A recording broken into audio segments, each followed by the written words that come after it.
So whoever starts it's got to stay on. Yeah, he didn't. He just could have left his machine on. Oh, you got it on now? It says here you're streaming on live on Facebook. I'll Let's try refresh it that. again.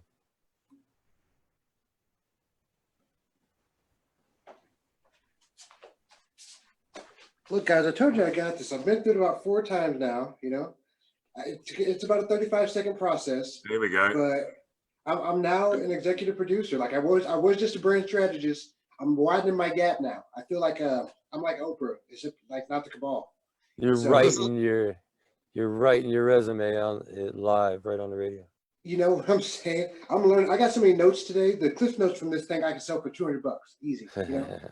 Like, Well, that's no, what this lockdown's been good for. We've all added extra skills that we never thought we had, and all of a sudden I'm doing DIY around the house. I haven't wielded a drill or a hammer for a very long time. Like different things. It's actually been super interesting on the challenges and the opportunities for growth that have come up through staying still. That's awesome. I think you would actually be really proud of me because last time we spoke, I was like, man, that's awesome how you're outdoors and you're doing your stuff. And like you get to spend that time outside. I told you I'm a city slicker for the most part. So this last month, I've been out in Arizona doing Anastasia training, which is like ghost walker training, right? Wow. So I've been like learning what trees taste like what and like what I can use for hand sanitizer in the forest and how to start a fire with my bare hands. You know, I've been, yes, it's ridiculous. You know, like I didn't even know I had that side. Or have you done that on your own? Have you been getting?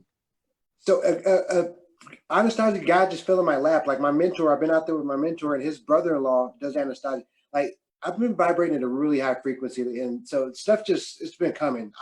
If I think about it, like somebody pops in my lap that does that, you know? And like, I think right now for everybody in terms of where the moons are aligning right now and the space we're in, it's just a really strong time. People are like around the country are starting to, I've never seen more than like 5 states protest a particular issue, right? But they got protests going on around the globe of the same nature, right? Like we want to get back out of our house, we want to be this and that. And that is the beginning. Once people see, oh, well, we can change something. Then they understand that if somebody says, hey, do this, and we all say no, they can't do shit, right? Like we win, like, you know what I mean? And so I think when people can get that concept and really kind of get the polarization out of their mind, we've been trained to polarize people. You know, we've been trained to do, if you don't think I'm right, then fuck you, or excuse you, you know what I'm saying? Like, you're not right, right? And that's not the case. Infinite possibilities are always able to be had, right? And so when people start wrapping their mind around some stuff might be a possibility or might not, but we're not going to make fun of somebody because it isn't or is, I think we'll be reaching a good spot. I think we're closer to being there than ever. What do you guys think? Yeah, I mean, I feel an acceleration of moving towards a much more holistic way of living. I mean, definitely people are seeing the value of staying still, and people are seeing the value of connecting on a deeper level. I mean, the phone calls have been longer, the video calls have been long, everything. And you know what, the crazy thing that I've seen online, vanity seems to have disappeared. Really? If you go back 2 months or so, everyone was like, hey, look at me in this beautiful place. Hey, look at me, look at me. Now people are making absolute fools of themselves and being totally happy to do so. You know, they're being, you know, the more people getting to laugh and how silly I am and how far my ego's gone, and I'm here in my pajamas and my hair is a mess. And like, it's a similar pride now almost, you know? Yeah. it's yeah, the more easy you can be now, the more open and not affected, not taking this too seriously. As in the words of Ram Dass, you know, just before he died, someone said, how do we get through this life? And he said, with love and humor. You know, with love and humor. And that's what's coming through a lot of the messages online now. Yes, there's the fear from the mainstream media that's like they're bombarding us. You're like, fear, fear, fear. But if you look at social media, there's a lot of love and humor going out there, and people are being real and not being fake. It's not about ego. It's not about look at me because I'm so pretend beautiful with all my makeup and whatever. It's like, look at me, I'm real. This is me. I'll give you an example of that, Tony. Yeah. I'll give you an example of that. 2 minutes and 15 seconds. I made this the week before we went into lockdown. Just bear with me. Okay. Here we go. I'm going to share a page with you. Just Dakta's got some watch great this. videos tonight. Here we go. You're the X Factor, Dakta.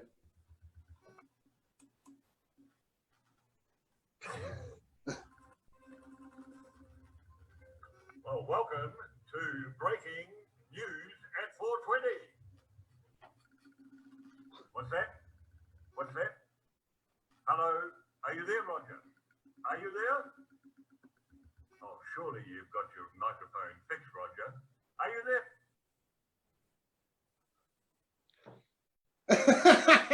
Thank you, Roger. Roger here. Please don't call me Shirley. Roger, Roger. Yes, the most extraordinary thing has been seen today. I was down by the river earlier and I saw this dog jumping in the river, and the most incredible thing happened. Watch this.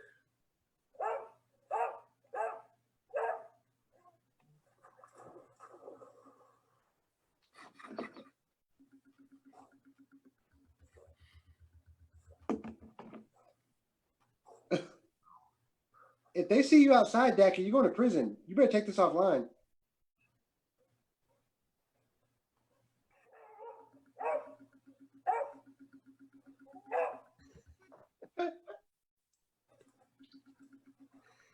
I can't breathe.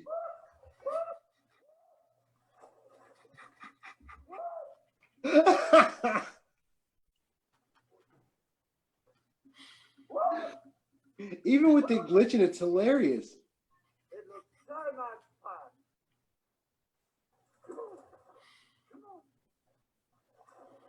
They say you can't teach an old dog new tricks. That's hilarious. But the police would misunderstand me and come and arrest me. And the penis shot is just great.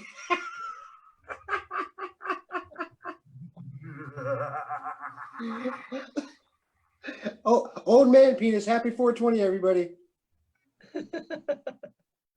I love it. That's That's awesome. a perfect example, Dakta. Yeah. Yeah, he's- We miss a 420. I had no idea that you had that good of graphic skills, Dakta. Like, you've been holding out on us. Yeah, man, I can bark like the best of them. And it wasn't a breach of bail. He had the judge's permission.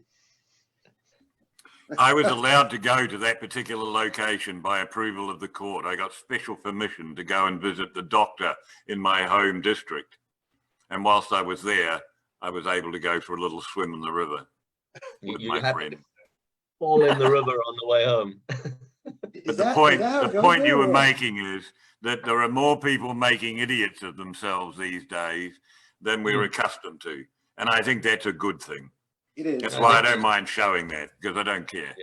No, and we know you need a hug. You know? It's all Lockdown, good. and when Dakta was on bail and none of us were locked down, we were having to wheel him around town on a trolley with a computer. That's true. That's true. Since the 20th of December, I've been locked down. Since the 20th of December. I'm locked in my house, which happens to be the Cannabis Club in Wellington. That's where I live.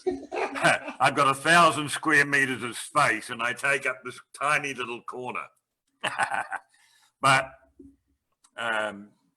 just to show you. Oh, you know what we haven't done any, what we haven't done yet today? So we haven't done any giveaways. I got an agenda here for the rest of the day. I just show you one thing here. Here we go. Oh yeah, show it to me. I like all your stuff, Dakta. I need to get you to do some content for me. There you go. That's our club rooms. Wow, beautiful building. That's our club rooms. He just If you runs go around to his the underwear top all day. floor there and the window on the left, I'm waving out that window right now. Okay. So, Do you have all 3 floors as the club? yeah, we have the whole building. Wow. The temperance building. We took that building on when we had, we thought the police were going to leave us alone. And so they came and grabbed me on the 20th of December. And since then, the landlord's just gone along with the flow. It was the original We Wellington haven't paid the Palace rent for some Hotel. time, is what I'm trying to suggest. There's not a are y'all laughing getting matter. stimulus? We're about to come out of our lockdown and hopefully we'll be able to go back to work fairly shortly. But it's tough work trying to shake the world up when it's an illegal activity. That's why the police came and checked me at midnight. Well, They That's got early rumors for you were them. They swimming in your usually come and boxers in check a me tree. at 2 or 3 in the morning. I like it. What time is it there, Dakta? Hey, What time is it there? Where you at? it's 38 minutes past midnight. it's coming up 20 minutes to 1 a.m. Oh, okay. So what's our next 420? I'm loving these 420s. Oh, okay. Istanbul. I will come up. Here we go. Our next Istanbul. 420 is actually our next 420 is a wide cast of places. Oh, Turkey, Saudi Arabia, Kenya, Dar es Salaam, Riyadh, Moscow, Moscow. Bucharest, Doha. We're gonna start getting into Ukraine. okay. There's quite a few Nothing in the countries AM. coming up for the next one. Nothing in the AM. Kuwait, All PMs. I gotta see where Farid's at too. Somalia. So this joint might actually burn the whole way through to the next 420 because this thing is smoking like a champ. If I get Djibouti. one joint between two 420s, like that's like a 480 or something like that, or 420. Yeah, I just made that up. So congratulations. Anyway. So what do you have It going on sounds today, Tony? intriguing. What's the work day like for you right now? Asmara. for me. Yeah. What's your work Well, day feel like right now? What's your day today? So I was doing some work with the big guys, Canopy up in Lesotho, but they actually just pulled out as of 2-3 days ago. But we've got our company back, so we're busy harvesting up in Lesotho during lockdown, which is quite a challenge because it's luckily our two master growers decided to go and stay on the facilities during this time, so they're there. But just making sure that all the plants get looked after and get harvested properly, but from about 1,000 miles away. Yeah, it's a bit of a challenge. Yeah. Then also with Jules and Myrtle, who you'll meet in a little bit, we're planning quite a big media blitz with a number of journalists around, like what we're calling emergency legislation post-corona to unlock the green economy. Really use cannabis to help lift, specifically, obviously we're in South Africa, but help lift South Africa out of the economic slump we know is coming by legalizing the harvest that is happening all around our country right now. Everyone in the rural areas, everyone in their back gardens are harvesting, and if they're able to trade with that and maybe pay tax with that if they want to, but like that, there's a way of injecting quite a lot of legitimate cash into the economy, but also looking at pushing through the whole hemp side. So we're busy with quite a few articles, linking with journalists, that kind of thing, and writing new business plans now that we've got new opportunities, like Pivoting. Yeah. Gotta pivot. Yeah, so that's I've actually do have another call coming on at 3 p.m. my time, so I'm going to come back on at 4, just before 4:20 on our time, and make sure Jules and Myrtle are lined up. So enjoy the next 4:20. Cool. I look forward to spending an hour or two with you guys after 4:20 my time. So keep it Cool. keep it light. Appreciate you jumping in early, man. Have a good one. We'll see you a little bit later on. We'll see you a In little the bit later words on. of Ram Dass, love and humor. Hey. Thanks, Later. Tony. Well, I'll keep you running in the background. Thanks. All right. So yeah, it's real funny how me and Tony met though. I think I showed y'all that video earlier that I put out on Instagram, and he did a really cool TED talk. I mean, I just was smitten with this TED talk, and Patagonia had like a hemp commercial that they came out with. And so I took his TED talk and like put this Patagonia like tribal beat over it. I was just like really feeling it. So I was like, put it out there, and I tagged him in it and tagged Patagonia, and he hit me back, and I was like, oh my God, this is Tony Budden. Like, I was like, he's with Hemporium. I was like, this is the guy, And I just really loved how he went all natural. Just like living in a hemp house is what I want to be doing right now. I was just looking for those beans out in Arizona. Like, it's where I aspire to be at. It's just that natural. Everybody I think wants to get there, but there's certain stuff that we don't want to let go of, worldly stuff, And I just like how that's commitment, you know, all the way. Plus, it seems like it'd be really fun anyway. So that's a thing. I was going to ask you, Michael, where are you at? Like, I know you're in Virginia or North Carolina, right? But what part? I'm in Virginia, southwestern Virginia, right in the mountains. I'm actually right in between the Blue Ridge Mountains and the Appalachian Trail. So you're closer to Tennessee then, I guess? Well, actually, where I'm at is pretty close to West Virginia, Tennessee, Kentucky. It's sort of in a little nexus there, the little corner of the state, really far from Washington, D.C., which is the other side of Virginia, which most people know of. I've just had a John Denver flashback. Who has John Denver flashback? That's awesome. Freaking John Denver. So I was suggesting that the next hour we would dedicate to Asmara, the capital of Eritrea, which would be 4:20 the next hour at the next 4:20 hour. We get back into normal time zones again now. I think we're getting on the edge of Russia, but Eritrea is in the Horn of Africa. I don't know, just really interesting I like name. that name. Yeah, and a great Eritrea. But What's we're the root of it? we're Does it really say? touring the world. What, Are you what's the root talking of that about name? the actual next one, which is Saudi Arabia, Turkey, and so on, or the one after that? I'm talking about the next actual 420 on 420. 420 on the 20. Which I bet is you can't say 420 10 times fast. I'm trying to formulate the thought there, but yeah. Yeah, you got. I can do it in my head 10 times, then I can do one really good. Oh no, it's just strange. The time zones have been like that ever since we started this. You have to say it 3 different times, slightly different, before your brain can get around it. Time zones are just funny. They really are. But yeah, no, we have a couple of oddball ones, I think, outliers. But then we get back onto the 20 after the hour time zones again. So we'll all be on 20 after the hour. yeah. Well, Istanbul and Moscow are the next ones. Are they? Okay, that's interesting. Moscow. Very pretty city. I mean, their next time zone is what I'm trying to say. I mean, I'm just looking down. That includes Saudi Arabia and Ethiopia and Tanzania, Madagascar. Yeah, we're just starting to get into Africa and the African continent. Yeah, we're down that coast of Africa now. Okay, I can do a little tribal dance if you like. No takers. You're lost. Okay. No takers. Okay, that's Too fine. tired. too. I'm tired for you. Yeah, just because I'm delirious is the whole reason I'm even off. But that's cool. So, well, what's interesting is this, or actually, Dakta, what was your favorite part so far? Because I got the other 2 guys. I want to get you and Gary's. What was your favorite part so far since we've been on air?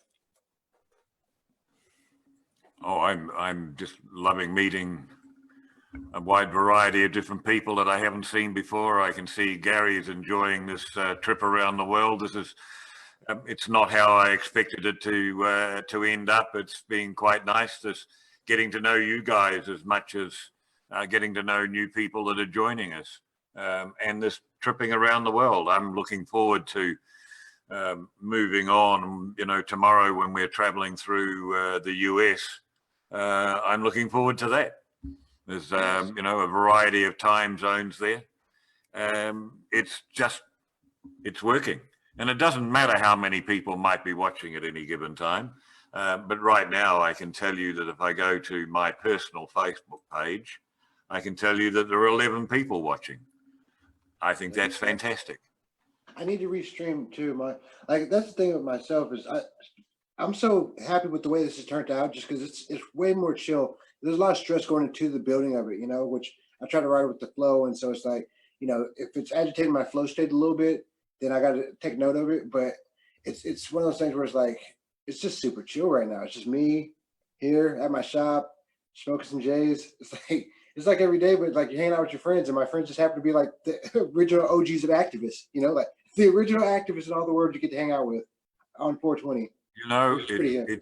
It's so cool if you can get a bunch of intelligent people together and have a puff and have a conversation.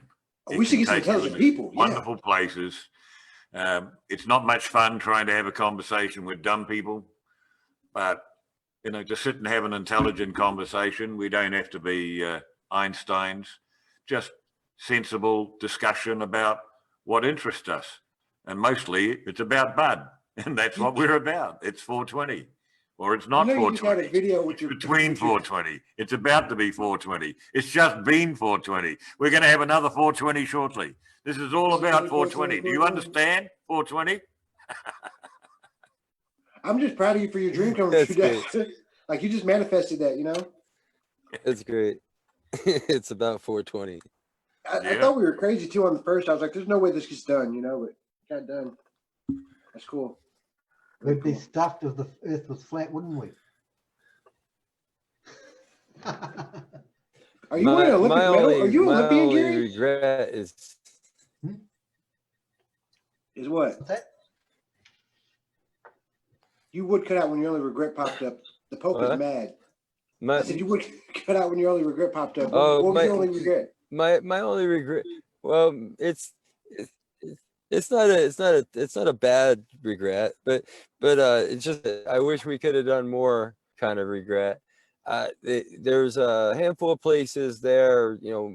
In fact, I actually put out a call for activists in Russia. I've never really found any, but I found people right along the edge. And had we had a little more time, we could have pulled up a few more people around Russia, a few more people in Hong Kong and different places along this path. We're gonna have a lot more people in Europe. We'll have a lot more people in USA, and we could have picked up a few more people in that part of the world. I thought it would be hard. I always felt like there would be some tough spots, you know, going across Russia. You know, if you get somebody out of there, they're like looking over dry their spots. shoulder. Right. So anyway, that would be the coolest thing. But I don't know, man. It's just there's some things that it just doesn't even matter if, like, you know, there's a guy, it was on the public radio just the other day. I heard him in this lockdown. He wanted to do the marathon so bad. And there's, you know, no marathons, everything's canceled and everything. So he ran a marathon in his backyard. he only had, like, you know, a couple 100 feet across, but he had his wife sitting there timing it, and he kept running by, you know. He did it, like hundreds and hundreds and hundreds of laps in his backyard. I just, you know, I don't know, man. It's all about people getting together, even though we're not able to get together. We figure out ways, and just being able to be part of the group, you know, being able to reach across the world and just hand it off from place to place, even if there was nobody else other than the people we actually handed it to and from, I would think it would be totally worth doing. Great. And isn't that what matters, though? Did you see that guy? Did you see that old fella in Britain, 99 years old? No. He decided, he's 99 years old, and he decided for his 100th birthday, to celebrate his 100th birthday, he would walk around his garden, the length of his garden or around his garden, 100 times.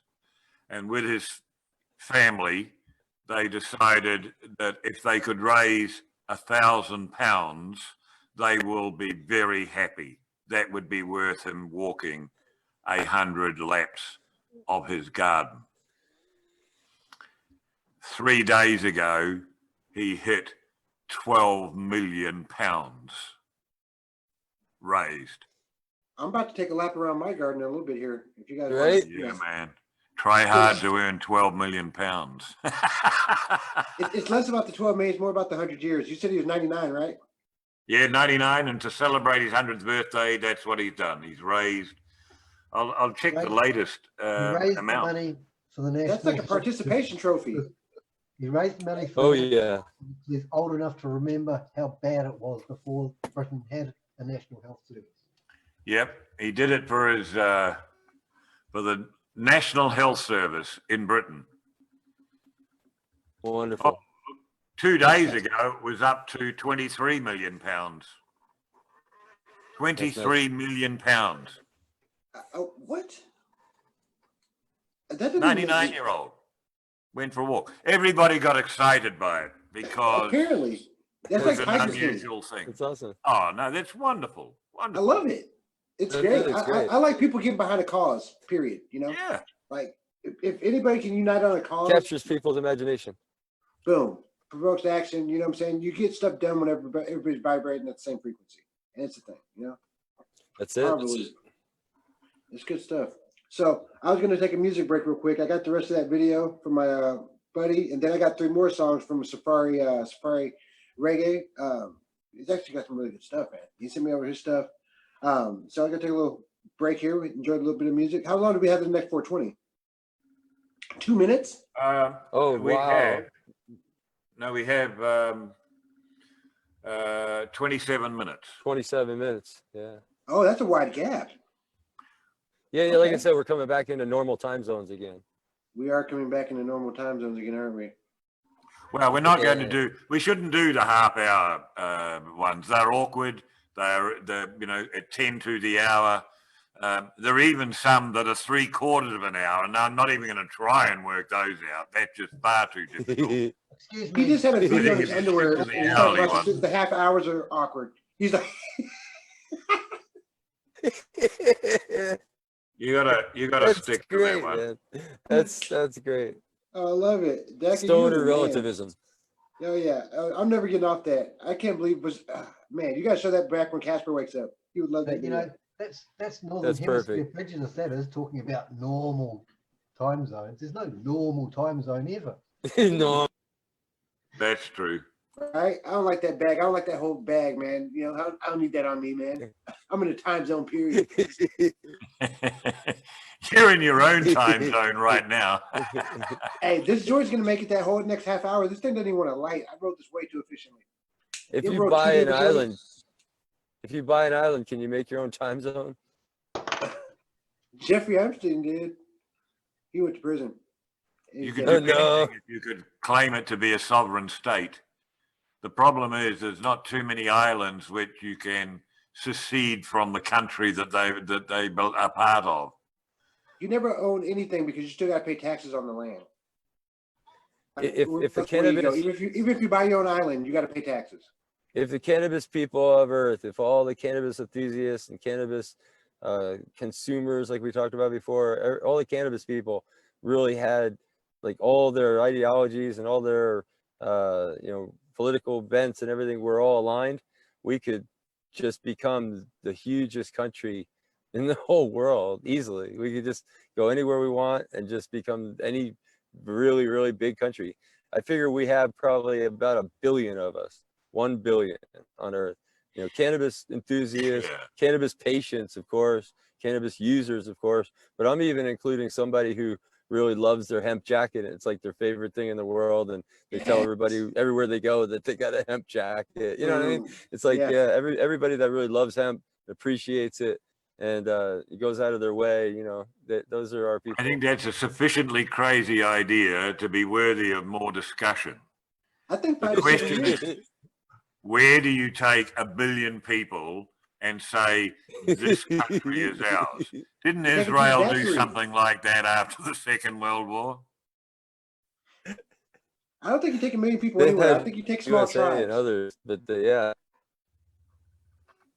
break up the billion and 10 million at a time. Take over 10 countries. Yeah. We're already in control of our countries. If you can organize All we 100 need to stoners do at once, We just need to get more stoners elected to parliaments and congresses and senates.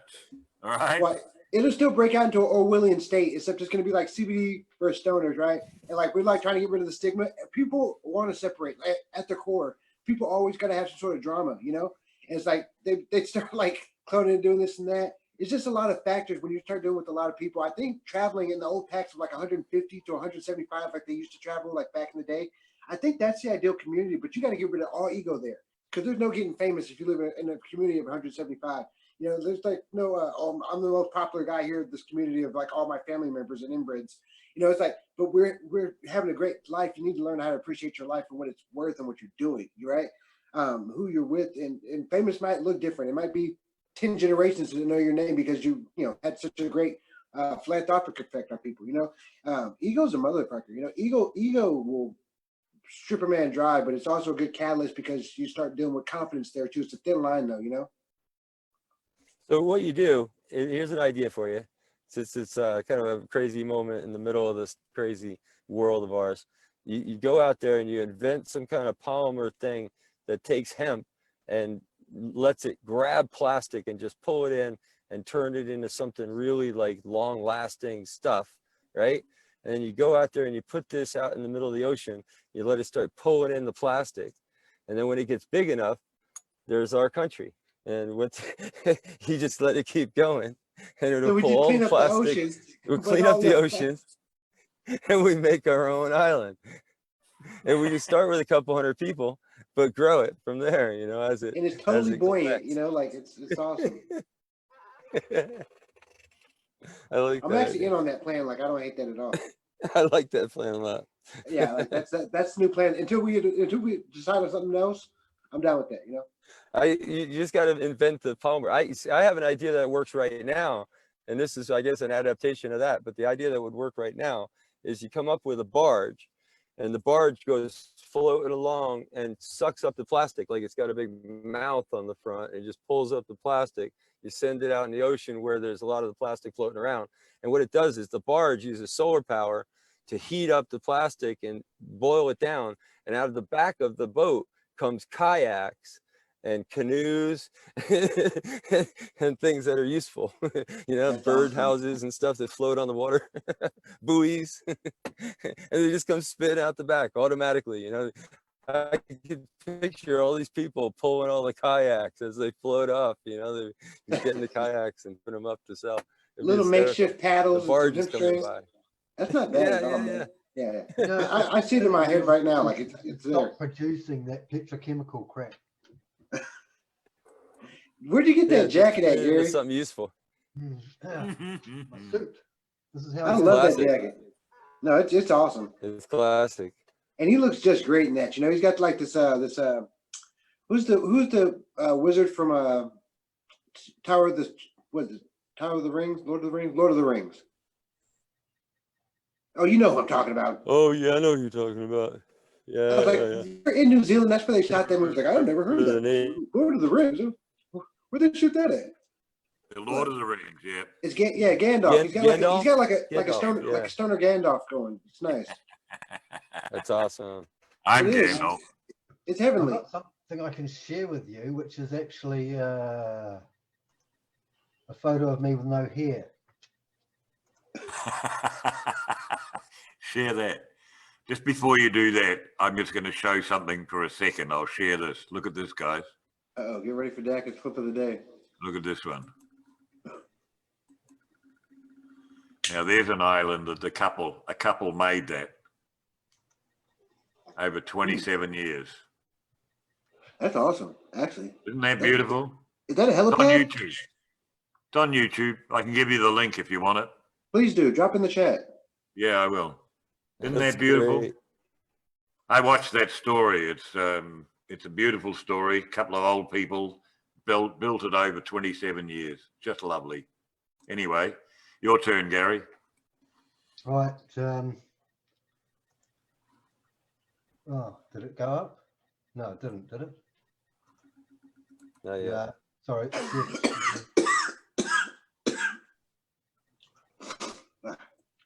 All right. Are we sure to be seeing something, Gary? You look kind of like Michael whenever you got your hair. Yeah, it's sorry, the share button didn't work there. I don't know what happened. Do you guys know about that? What's it called? Vitamage? Is that you? And Yep. that's our parliament. Did I say? Sorry, I did have it there. Okay. It was there, yes. Bring it back again. I couldn't see it myself. You look so punk. That is our government encyclopedia. And that is where if you go into the encyclopedia and you search for drugs and you click on the first link, you see me. See the headline Yes. up there? Story, drugs. You click on Legacy. drugs, you find Gary smoking cannabis outside Parliament. That's like the Yes. equivalent of your Congress. The official Yeah. drug sponsor of New Zealand. We got him Yeah. right here first. Parliament of New That's Zealand. too cool. That is pretty cool. I'm not gonna lie. That was Armistice Day 2010 when Dakta led a march to Parliament. Yep. I can't wait for Mark Emery to get on later. Like, I'm stoked about Mark Emery coming on. Oh, you know what? So there's this, you guys might have heard of her, named the Dank Duchess. And she makes a bunch of like really cool snacks. She has cannabis in. And she made some cookies with another couple of hosts that sent the video in. They're from New York, but they're two sisters, and they got a really cool little setup. But they do a podcast, and they got the Dank Duchess on there. She's gonna make some bomb cookies. Gives a nice little cookie recipe. So that's a thing. I don't know if you guys cook or not. I don't, but I will cook some cookies. Cookies don't sound bad. You know, I wish I could take this thing to the donut store right now, but I can't. Hey, We're on lockdown. Where's Farid at? He's coming in at, Good call. I think I got everybody too early. oh no. Okay. Oh, he said, so he says 2 p.m. there. Okay, so I might send this link to a few people around Europe and they might join the show. Have you guys seen it? How many people we got? Nobody's in the waiting room. I think he's going to come on later, so he'll probably be on about the same time as Tony. You gonna throw some music on for a little bit? Yeah, I am. Yeah, I'm going to take a little break. You Yeah. all right, Gary, to carry on there and hold our end up? Gary, you just sit there and look cute, all right, while we play this music. I'm going to take a snooze for a few hours. Dance along. Yeah, Dakta actually has some dance moves too. Like, he's the X Factor right now. I don't know what I'm going to get out of Dakta any minute. Yeah, I'm gonna have to go soon for a break. I got going. You want to take a break and come back? Yeah, I'll leave mine on, but and connected. And I've got to go away and do a few things. Yeah. So I'm gonna put this on. I'll put the lady on and trim another one, and I'll see you guys back here in a bit. Yeah, cool. All right. Cool. Everybody take a break from it. Dakta, don't you get in trouble. Stay in the house. We've got, if you need some more content, I've got some content if you're interested. I bet you do.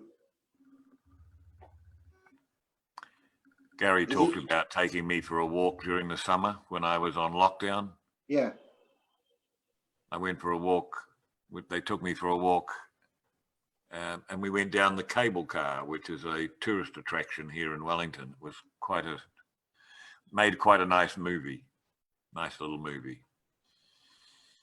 Just a walk out in the community, but me inside a computer talking to and from them from my home.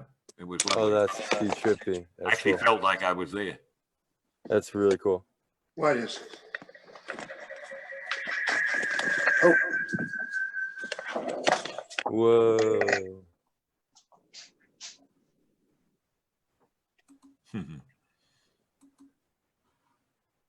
are you talking about that picture? No, what he was talking about you going down Main Street and having somebody carry you in a computer and say hi to people. It's a trip. We did that a lot. Yeah. Gary would take me for a walk on the trolley. And actually, behind me here, this trolley, Ah, this trolley here. we will not cease. Hang on, I'll show you.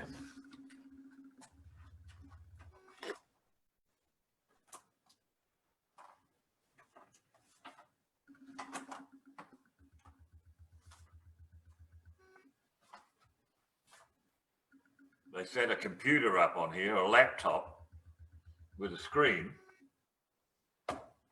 and all of the electronics hidden in behind here and a speaker down on the bottom of this trolley. It's just one of the things that delivery people use, one of those sorts of trolleys.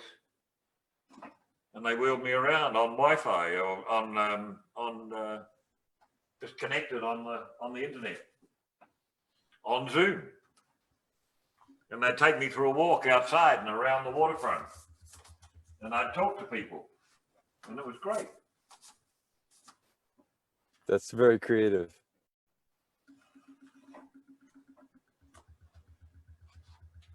Because the police raided this place on the 20th of December. Sorry, on the 19th of December. And on the 20th. Dollar bill, y'all cream my new breakfast. Hey, dollar bill, y'all for that no. Get to the bread like some olive oil. Sauce in the pot and it's about to boil. Cooking up something, I'm cooking you puppet. I'm whipping on some of this ratatouille. Naming a whole different category. Cover decisions on Attaboy. Go get them tag out. Yeah, we get like 5 different performers to go. What were you saying about the raid? What were you saying about the raid? Carry on. Oh, I was just saying, since then, I don't know. Doesn't matter. You're playing music. Right. It's all good. I wanted to hear about the raid, actually, but that's fine, too. I don't know. Where did I get up with to with the story? Anytime you hear about a guy over 70 getting raided, it's a cool story. Yeah, well. It's a trip, man. It's a 20th of December. Sad state of affairs when it's for weed. Yeah, that's what I'm saying. It's good information to have to use, though. You're on House West with all of us now. Harold Baskin Robin, all of you niggas. I get to school. See the steps I'm making, try to follow you tripping. They took your shoes first. All I put up was like 5 little snippets. Made more than new merch. Exes make my music now like they crippin'. They got the blues hurt. I'm all in your head like some holy oil. I make it spasm like Charlie Horse. I look at that brown and see nothing but pink like a baby shower when it's not a boy. Suffer back karma for. We finish my dick like almond joy. Wipe it up, walk away, don't even talk to me. Baby blow job like she not employed. We ain't the same. Don't even get common call when it rain. What are you saying? I was finessing shows before I played them. Give me a break. Better works like 2015. I made a way. My ring got paid by any means necessary. Copper tape. Look, I let quarantine to see a boo thing. Can't put on with a team, my crew like Wu-Tang. Dollar bill, y'all, that my new phrase. Hey, dollar bill, y'all, for that no. I let quarantine to see a boo thing. Can't fuck around with the team, my crew like Wu-Tang. Dollar bill, y'all, that's my new phrase. Hey, dollar bill, y'all, for that no.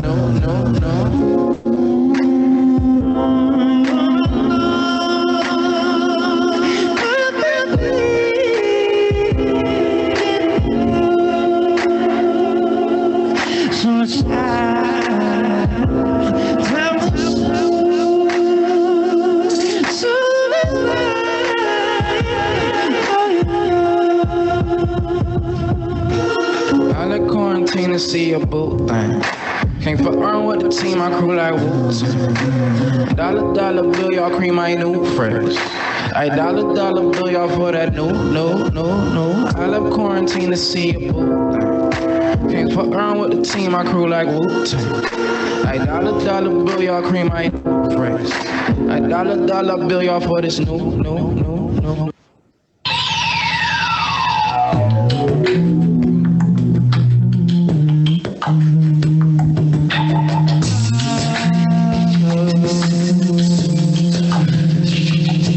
Yeah, sing.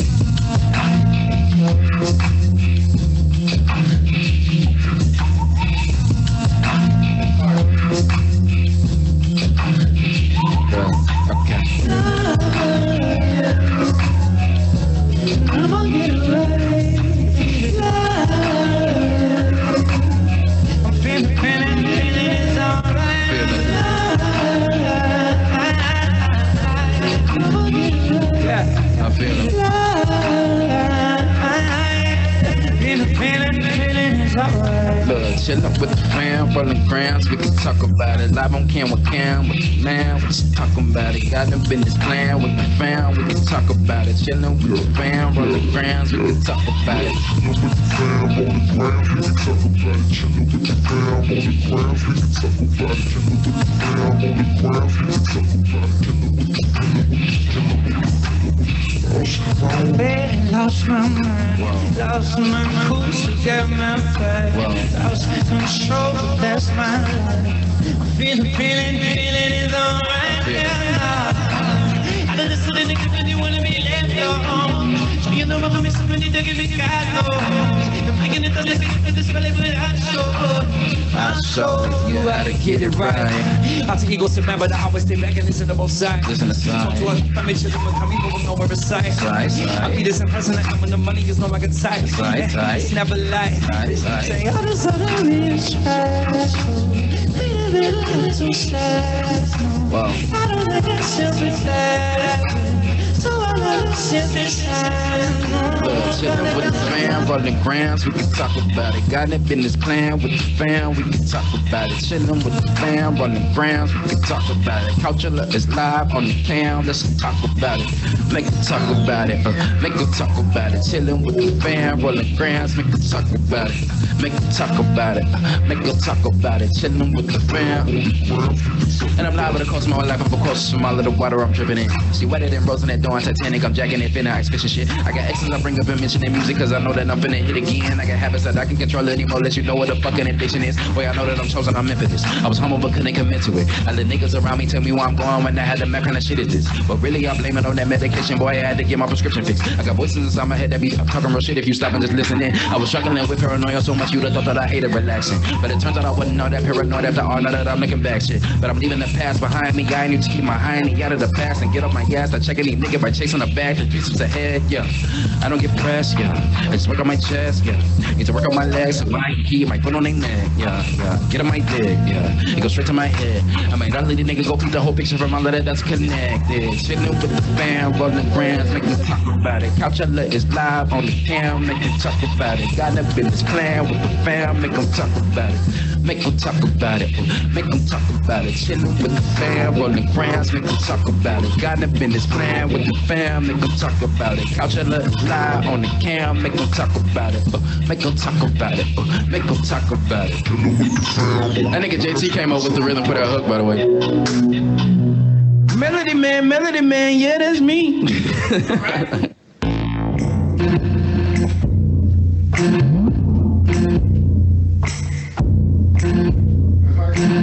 Yeah.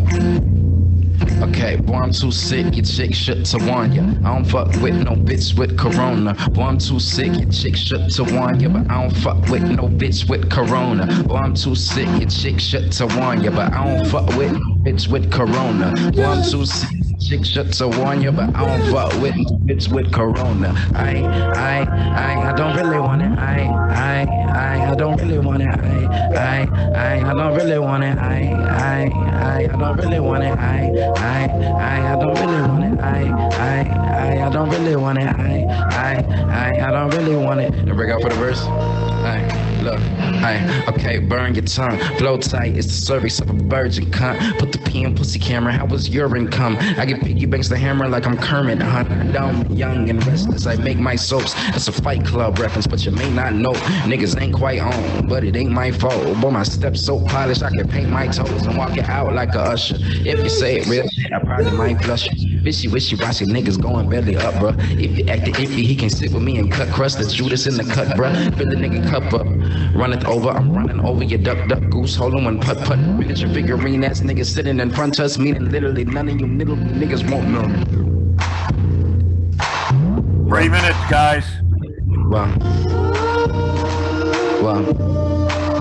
Bring the hood, say, boy, I'm too sick, your chick shook to one, yeah. I don't fuck with no bitch with corona. Boy, I'm too sick, your chick shook to one, yeah, but I don't fuck with no bitch with corona. Boy, I'm too sick, your chick shook to one, yeah, but I don't fuck with no bitch with corona. Boy, I'm too sick, your chick shook to one, yeah, but I don't fuck with no bitch with corona. I don't really want it. I don't really want it. I don't really want it. I don't really want it. I don't really want it. I don't really want it. I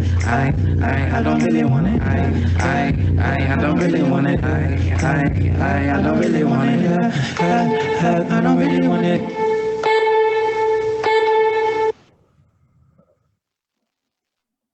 Here we go.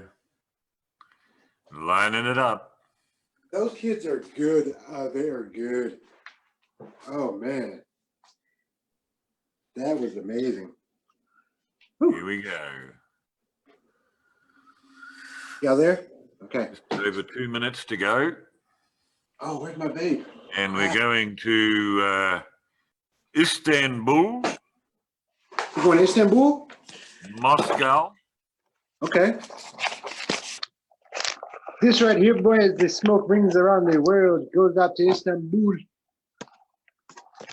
Moscow, you said? I thought we were out of Russia. No. It takes forever to get across Russia. Yeah.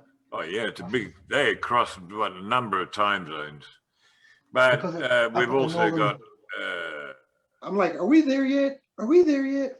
no. That's probably not. Oh, that joke's still in New Zealand too? Good. No, you'll know when you get to Russia. Now, this is the time zone that includes Moscow, St. Petersburg, Istanbul, Iraq, Saudi Arabia, Ethiopia, Kenya, Somalia, Tanzania. So down that part of the world. Finland. Okay. So let's go to Somalia. So for sure. here we are. We're coming up to it now. Minute to go. We've got 1 minute, exactly 1 minute. 1 I'll give minute. you a countdown.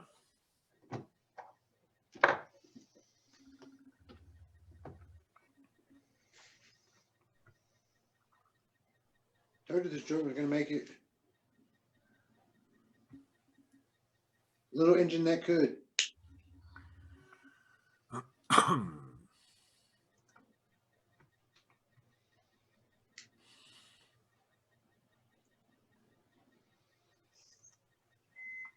Wow, it's quiet, isn't it? I think somebody's in here too, if I'm not mistaken. What's that? Hang on, here we go. It's quiet in Moscow. All right, 15 seconds. 15 seconds, here we go. If you're joining us to celebrate Moscow and that area of the world, bingo, we're up. 420. 420 in Moscow. How many 420s have we had so far? Yeah, right? Heading towards halfway. Do more than we are supposed to. Well, you haven't had any, but Yeah, that's right. I've had none.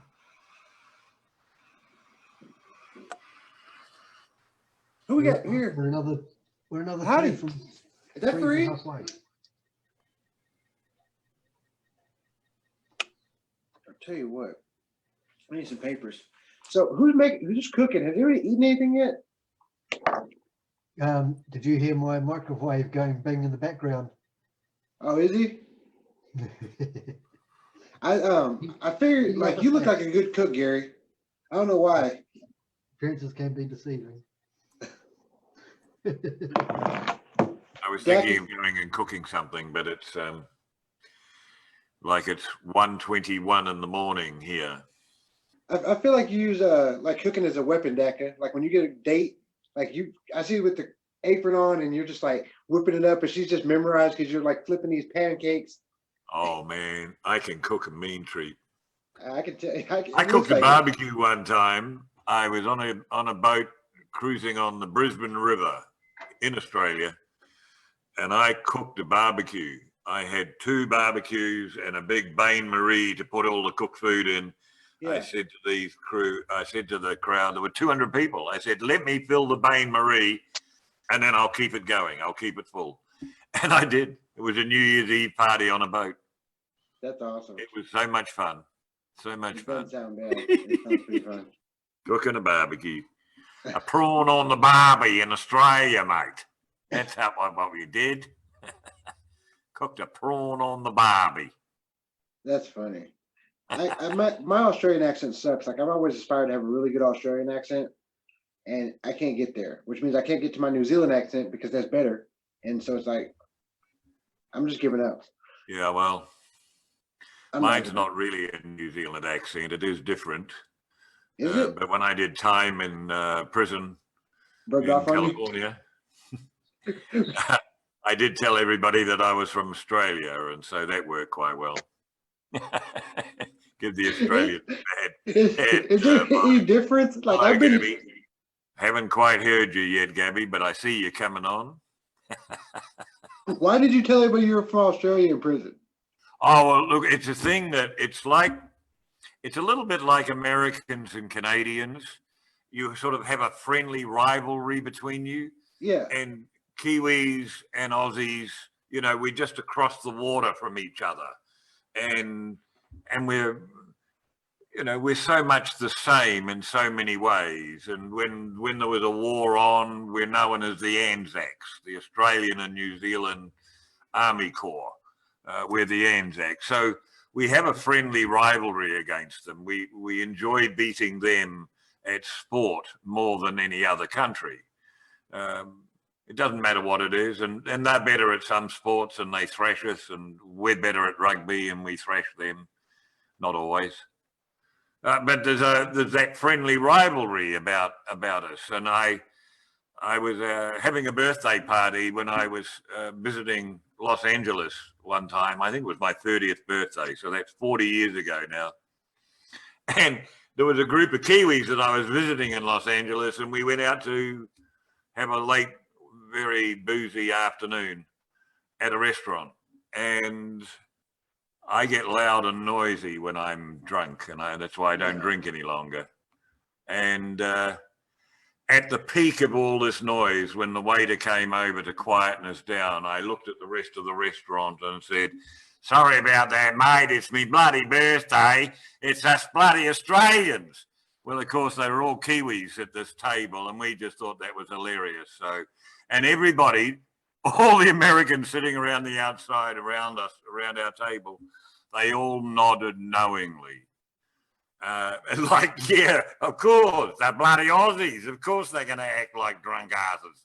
Yeah, yeah. Anyway, I don't even know if that. so I apologise to all my Is it racist Australian still? friends, but we have in the past caused some irresponsible blaming of Australians when it wasn't really their fault. That sounds like it's fun in New Zealand, though. It sounds like a good time. Long time ago. What'd y'all do It's the this thing with weekend? getting old, you got a lot of old irresponsible stories. blaming. Nice, good stuff. Hello, Gabby. We're having trouble with your sound there. You got to push the button on your machine. Yeah, Gary, you got to push the button. Push the button down by the bottom left-hand corner. I can't even see anything right now. That's terrible. Push that I might button. even smoke some pot today, guys. Audio. Behind the screen, bottom left-hand corner, there's a little microphone shape down there. You got to click on something that says, "Do you want an audio?" or something. Bottom left. Bottom left. And Gary needs to send me that picture of him in front of the wherever you guys have the Parliament building at. Oh, the I was thinking beehive. about doing a guided meditation too a little bit later. I'll give We you the call that link. our beehive because it looks a bit like a beehive. I'll share you the link. We have Thank you. pictures. And Aye. Dakta, I need those videos you made too. Those are dope as hell. That Mark Emery video that hit that's when the night really just turned up for me. I was like, "Whoa," transcended. It was nuts. It was a good video. I see you getting your video game up for real. Doing work. Dak, I'm just so proud of you, man. You know? All right, so I'm gonna put the sheep blaze on because I want to learn how to make these cookies anyway. But so these two ladies it's three ladies. They're actually all sisters, and they have just a huge empire they're building. They got a instructional course out. They do 2 or 3 podcasts a week. They're part of the marijuana for minorities for medical marijuana. And they are just holding it down as far as on the East Coast goes. So I was really happy to have these ladies be a part of it. Ice Dawson, Dasheeda Dawson. Podcast is called The Weed Heads. Check them out whenever you get an opportunity because it's a really clever name. And when you see clever branding, you usually like the show, you know? So clever branding usually goes with quality products. It's just how it goes. So I'm going to put these ladies on here. Hop up in this group. So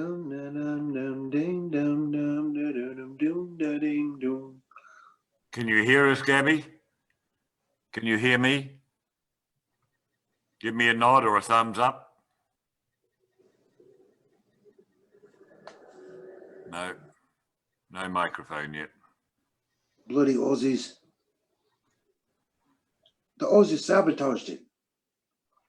That was a terrible accent. So bad. All right.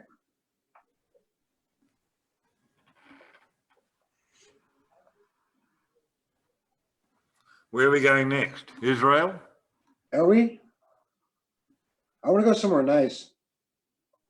Zambia? Oh, South Africa. That's where we're going. We're going Oh, back sweet. to. Sweet. Tony will be back on. That's cool. He's got a Yeah, couple Tony. friends with him too. Tony will be coming back on. Yeah. I love Tony, man. Tony's awesome. Yeah. Did you know Tony before today? I've not met him before.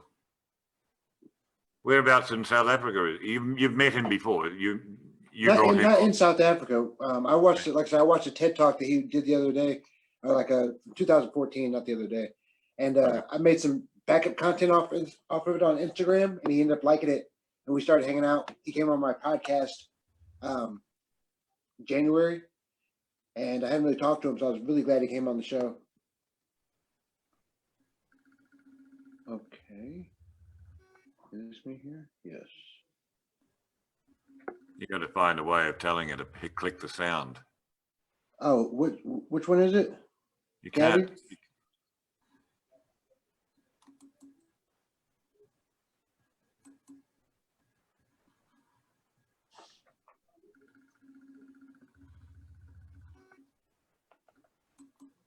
It's terrible. All right. I'm going to have to play it on here, gentlemen. I want to say you guys are looking extra snazzy today, too. Are you guys going to ride out the whole 24 hours? Because I know those orthopedic shoes, they wear out after a while. No. I feel like Gary's got it in him. Is Michael gone? You know it's a wrap if you guys leave me with the camera by myself. Like, it's going to be a wrap. I sent Gabby a message. I do a mean Sammy Davis Jr.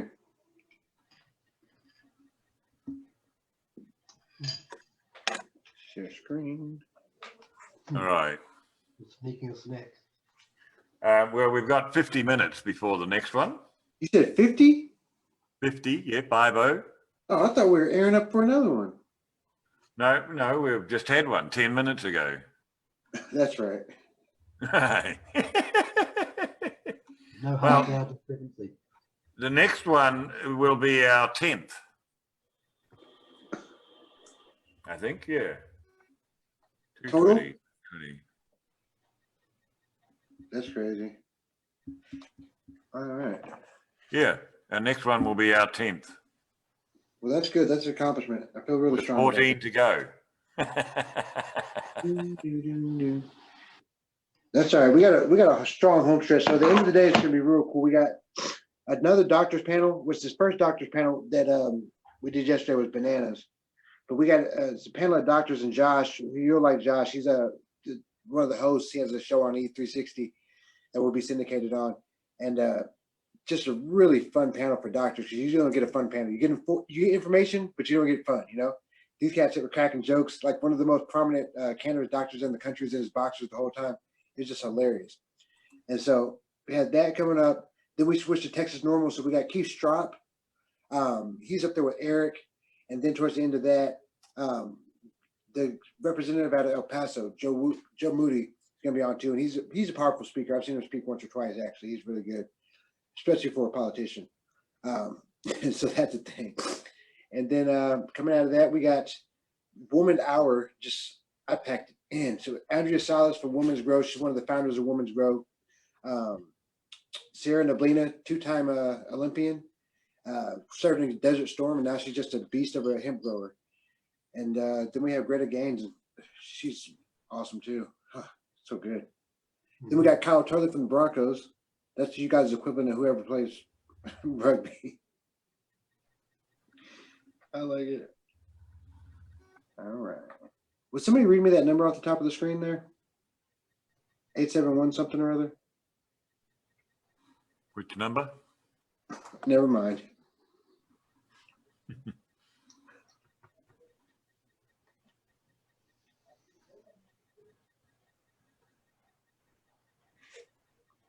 can't find that button. I sent her a message, but it's not working. He hasn't By said the it. way, It looks like her microphone's not working because it doesn't have any Most- microphone sign there. Is she wearing a headset or something? Because it won't let her on. She just has You've got to a. click yourself in. No, I have to click her in. But I'm saying it doesn't show her as having a microphone sign. alternative cannabis culture in New Zealand is not really aligned with rugby culture. We're two different things completely. Really? They don't have any rugby players with Game CBD of companies? knowledge.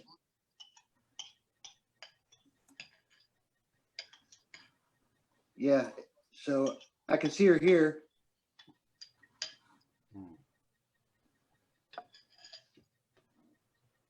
Yeah, well, she's still trying to connect. Yeah, I think she has to hit her microphone. Okay.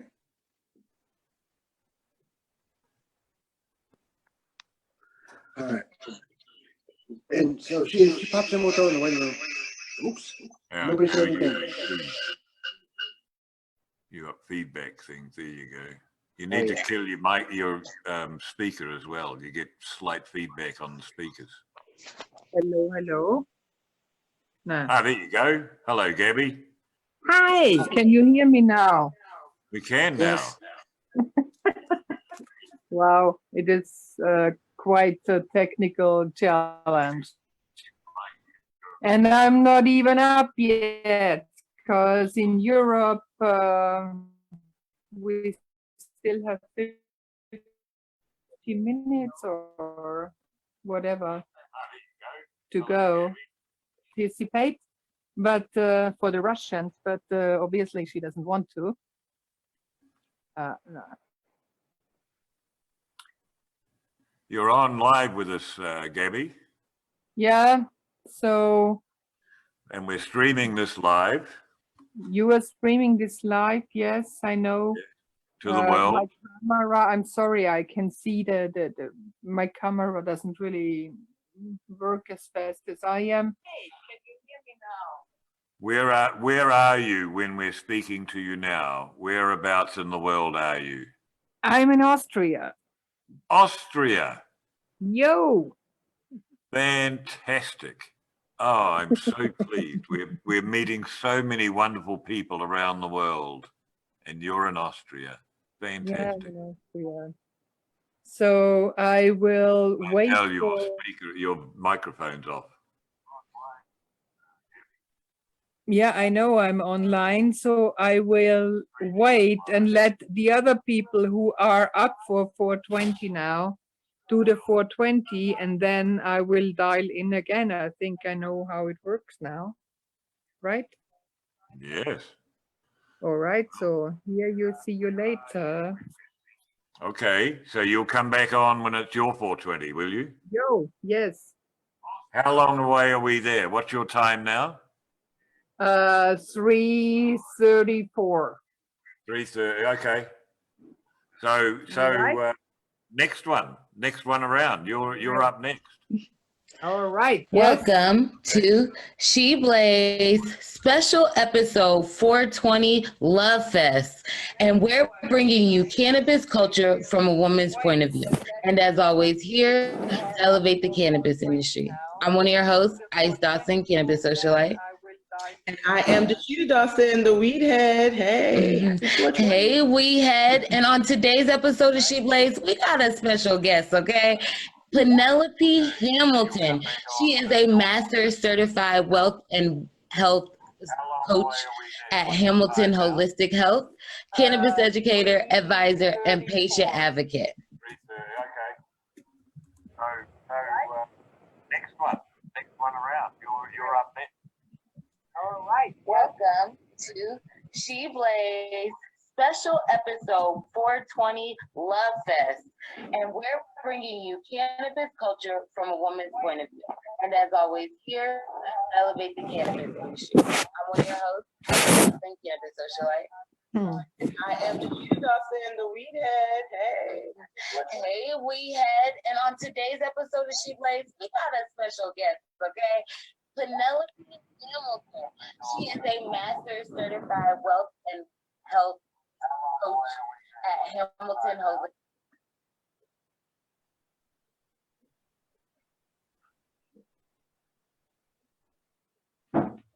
That's an improvement.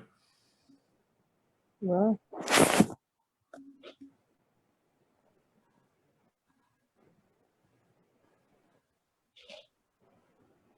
Hello, are we alone? yeah, looks like. I don't know how to turn you off. Oh, okay. Well, now have a look up the right there. See in the top right corner of your. No, No. no. You have to touch the screen to get. If it's an Android, you have to touch the screen to get. the I'm menu. I'm out of the screen actually. I turned everything off. But you're still Okay. here. Oh, that's spooky. All right. Well, wherever Martell is, he's going to have to do that. Oh, you're gone. There you go. She's gone. Gage and Tony. Don't know what Where's happened Dash? there. I think he thinks he's left the video going.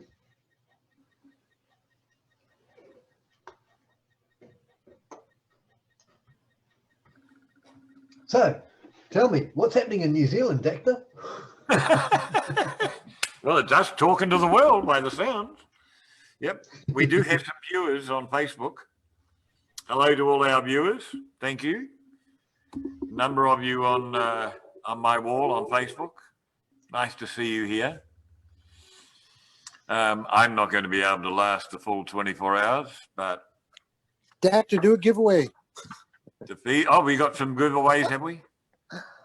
I'm about to give away like a quarter pound of hemp flower here in about an hour. You're giving away a what? A quarter pound? It should be. Oh, here we go. Okay. No, Gary, I didn't think I stayed on the video. Yeah, I did for a second there. I thought that happened actually, but I got this video and I'm about to bust it out. So that's Cool. that. Okay. Actually, I'm going to take Dakta's advice and turn it on first. Yep, that helps. Sometimes. Not this instance. There you go. And make sure it's on full screen. Yep.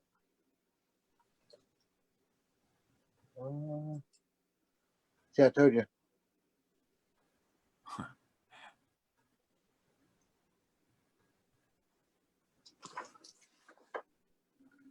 So, boys, it's getting pretty early in the morning for y'all too, huh?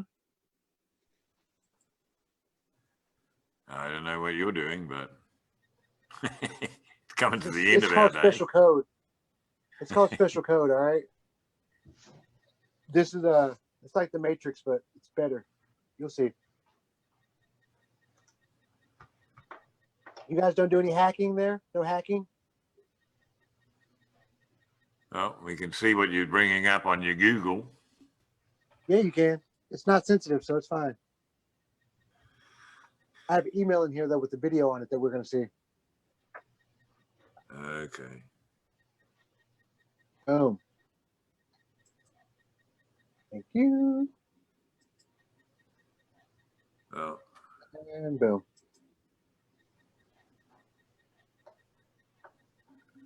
Oh, we got 3 people in the waiting room? Nice. Byrne. they were on just a short time ago. I thought that's what you were playing. Them. Welcome to She Blaze special episode 420 Lovefest. And we're bringing you cannabis culture from a woman's point of view. And as always, here to elevate the cannabis industry. I'm one of your hosts, Ice Dawson, cannabis socialite. And I am Dasheeda Dawson, the weed head. Hey. Hey, weed head. And on today's episode of She Blaze, we got a special guest, okay? Penelope Hamilton. She is a master's certified wealth and health coach at Hamilton Holistic Health, cannabis educator, advisor, and patient advocate. Woo woo, hey Penelope. I am so Welcome. excited. Thank you. Well, thank you so much for joining us. Penelope feels like a real long time Canna friend at this point, right? It does. It does. Yes, and I'm just very excited because I've met you through a couple different conferences, and just right away, your energy from the beginning has always been extremely positive, and really focused on a mission around the cannabis space. And I find that that's sort of what's missing in a little bit of big corporate cannabis, right? The mission. I hear you there. And so it's always good to find someone who really is looking to improve the health and wellness of folks, and especially since I'm here primarily for my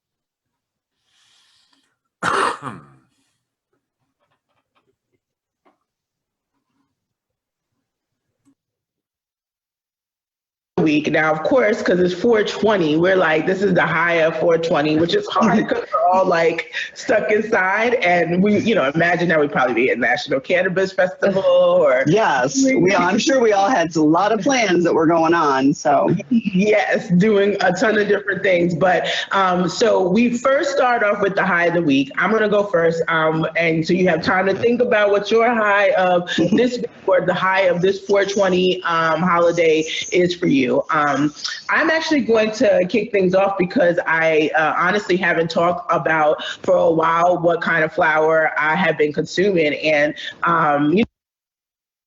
everyone knows that Super Lemon Haze is one of my favorite strains. I talk about, or cultivars, I talk about it a lot in reference to right after my mom passed away and what type of mood enhancing capabilities it has, especially with the terpenes that it possesses. So it was tough, but I think we have a close second with a strain that is called Lemon Pie. It is such a great weight.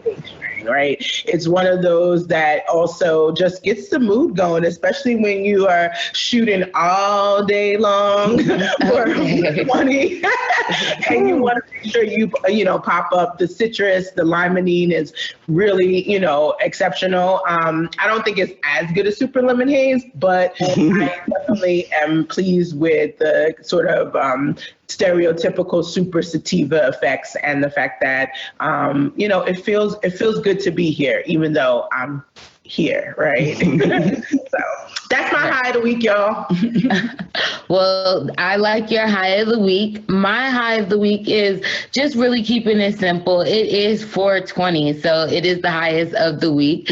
And it's also our older sister's birthday, Imani, so shout out to her. Aww, and yes, happy birthday. She is the 420 baby. I think that should have been my birthday, but we're not going to discuss that right now. But I'm just really excited to be in the house and really relax and chill. Like once this is all over, wash my face, take off my hair, and put on my pajamas and really just camp out and smoke out and enjoy my cannabis. So Penelope, we gotta know, what's your high of the week? I have tried to look at what we are going through and make it to my advantage somehow through this. And it hasn't stopped with my lifestyle. Lifestyle for us involves cannabis. So I've gotten to try strains because I've had time that I haven't gotten to before, or I just, you have to limit what you can do. So I've been a little bit more free with that, and a good old favorite of Northern Lights Blue. But also my new favorite, since I got to try some more, was Orange Marijuana. Oh, and it's that sounds exotical. Yes, and it's a CBD blend. I mean, the cultivar, the genetics in that it's more of a one-to-one built right in. So I'm really liking that. So it's very mellow. So tell me again, it was orange marijuana. Orange marijuana. Yes. Yo, we gotta write that down. So I basically dose myself on a one-to-one to some degree. I make what I call cannabis cocktails, where if I can get flower that has more CBD, and various markets, it depends on what market I'm in, and match it with a good cultivar on the opposite end that has more THC. Those are usually my best cannabis cocktails or mixes. Yeah. Absolutely. Yo, I definitely will try that. Yeah.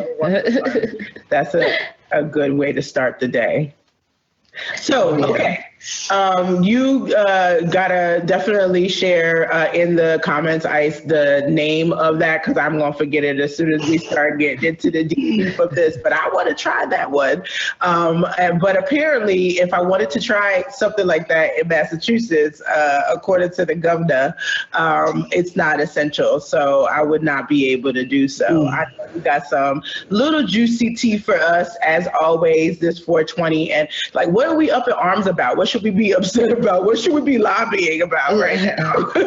Right. We're going to have to throw them both. We actually should be virtually lobbying, not actually protesting on the Capitol steps, because it is dangerous, you guys. This is not a joke. We don't know what we're doing. We really don't know exactly much about COVID. As much as you're learning new stuff, so are these scientists, so are these doctors. So trying to protest whatever the government thinks is okay is not a good idea. Do it from your home.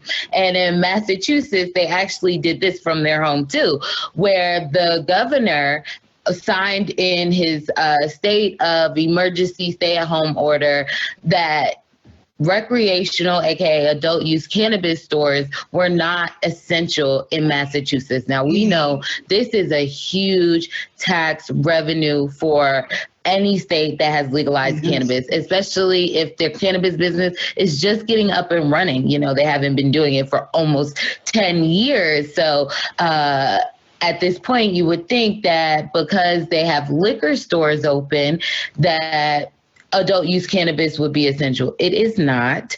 But I would say, your medical marijuana programs dispensary are open too. So if you live in state and you have a medical marijuana card, that's your essential business. But if you're just using it for adult use, which we know a lot of patients still use medicinally, you can't get any, sorry. Yeah, this, I don't know. Do you mind if I interject? This yes, something please. that I am so passionate about. This really bothered me because I work with patients, and I'm also a patient advocate. And I mainly am an advocate, and I do grassroots lobbying in New York State. And a lot of our patients rely on Massachusetts. It's just a fact. It's a fact of life. It's the way it is right now, and we're working to change those laws. But just in general, to classify and separate the medical and recreational like that is just enforcing stigma in a sense. It doesn't turn off in your body because you went across the street to something labeled recreational. People are medicating, and there are reasons why they maybe didn't get a medical card. And we can't, it just, I totally agree. Personally, it's hurting me that they're differentiating that because it's not going to turn off its medicinal effects, and people are medicating, and a lot of those people were able to get off of opiates, that their doctors had them on, or that they had issues with because of pain, and this is their medication as well. And I don't know if people look at the fact with the alcohol. A lot of the reason that they left that there was people self-medicating, addiction, and you can't just cut people off like that. Now, we know that we do not have the addiction issues, when it comes to the marijuana, but people were using that, that is a medicine for them. to deal with chronic pain, other issues, PTSD, even not drinking.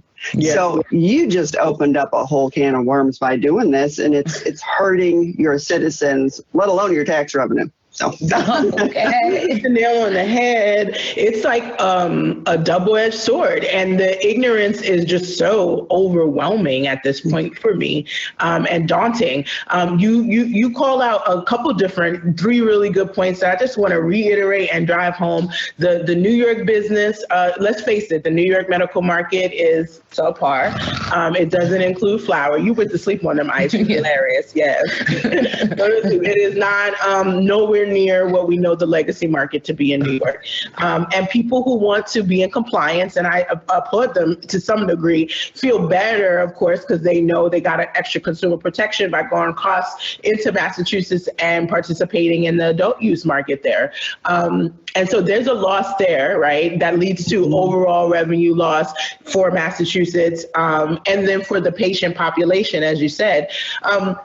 I think it's so funny how we are so sympathetic to alcoholics and addicts in that sense. And yet at the same time, no matter what, cannabis is always medicine, whether we've decided to package it in something that looks like, the most branded thing to the most generic. The cannabinoids are always working. The terpenes are always working. We have an endocannabinoid system. That doesn't turn off, right? To your point. Right. So whether you're using it for, in your mind, adult use or not, guess what? If you had inflammation in your knee and maybe it wasn't bothering you yet because you're young, it was handling that too. So there's a part of us not realizing that it's working beyond sometimes even what our understanding and knowledge of it is. So that's that ignorance that the governor doesn't even see, that even in the adult use market, we're still talking about medicine. I'll give a perfect example. If we were shutting things down, ibuprofen for me is something that you can get in much higher dosages from the pharmacist directly, 800 milligrams or more, or acetaminophen, a Tylenol with the codeine, with the opioid. You get that from the pharmacy, but you get a choice if you want to buy branded or generic over the counter on your own. That to me is the same as the adult use market. We all agree ibuprofen, no matter whether you took it as an Advil for 200 milligrams or you got it from the pharmacist who gave you 800 milligrams, you took 800 milligrams of ibuprofen, and it's going to impact your body accordingly. That's how cannabis works. It's just it is medicine first. And if we knew that, and if we led with that, I think this would be very different as far as Massachusetts is concerned. Well, there's quite a few organizations in Massachusetts that felt the same way, and they brought it to the judge. And the judge agreed with the governor. So, it's very unfortunate. They stated that they would think that it would just create too much traffic in and out the state because they are a port, like you said, for medicinal patients. And it's very unfortunate that the other, states around them don't get it together and create a viable program for their patients. But ultimately, I can at least still appreciate that they allowed medicinal to be open because they do know that it's still medicine, but they either have to work through their medicinal program so more people feel comfortable under their program. So your program is bigger than your adult use tourist section of what you essentially want it for. If you want adult use to be your tourist tax, then treat it like that, but make sure your medicinal tax for your in-state or through state people can get their products that they need. Great points. Yeah. Yes. Absolutely. So, so we talk. Our show is a little bit differently. We're spending 30 minutes with our guests specifically. So we're gonna jump from our hot topic to play a game. Yes, I said it, you guys. We are playing games because it's 420 and we're gonna have a bunch of fun. Okay. And so I don't know if you guys have heard this, but there was a game. I'm always looking for the PG version, PG-13 version, because I literally only know the curse word, but it was like, smash, pass, or dash. I did a smoking version called Smoke, Pass, or Trash. Now, you have cannabis products that, you know, range from different categories that we will have our guest Penelope decide, would she want to maybe smoke or use that product for herself? Would she pass that product to somebody else? Or is that product just trash from the start? So just throw it away. And we really want to get your feedback on it, especially because as we talk about alternative methods of consumption of cannabis, this is to get people's wheels spinning. Okay, let's go. Yes. So our first smoke, pass, or trash question is, would you prefer tinctures, sublinguals, or breath spray? Tincture. Okay, so you would smoke a tincture. What would you do for the sublinguals? Would you pass it or would you trash it? Pass it. Pass it. Okay, and then your breath spray, you would trash that? I'm trashing that. Okay, cool. Well, for me, I definitely think I probably would have to trash the tinctures. What about you, Dasheeda? Girl, I think we're related because I was thinking trash the tinctures too. I probably would smoke the sublinguals. You know, I love a sublingual. Yeah. Although, you know, the tinctures are, you know, can be sublingual too if I'm being technical, but sometimes the flavors versus the strip is so much easier. In the Connecticut medical market, they have some pretty awesome strips. And so I hope more markets will adopt that. So you passing me the breath spray is what you're trying to say? If that's what you want to smoke on, yes. No, I'm good. I probably would like this sublingual too, because the breath spray is like, you know, kind of shocks you in your mouth. So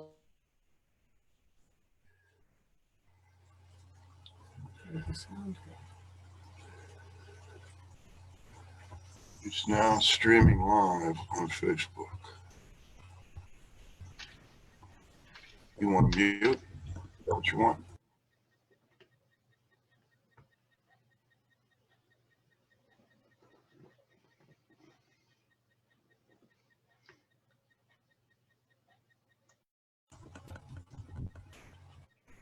Hello.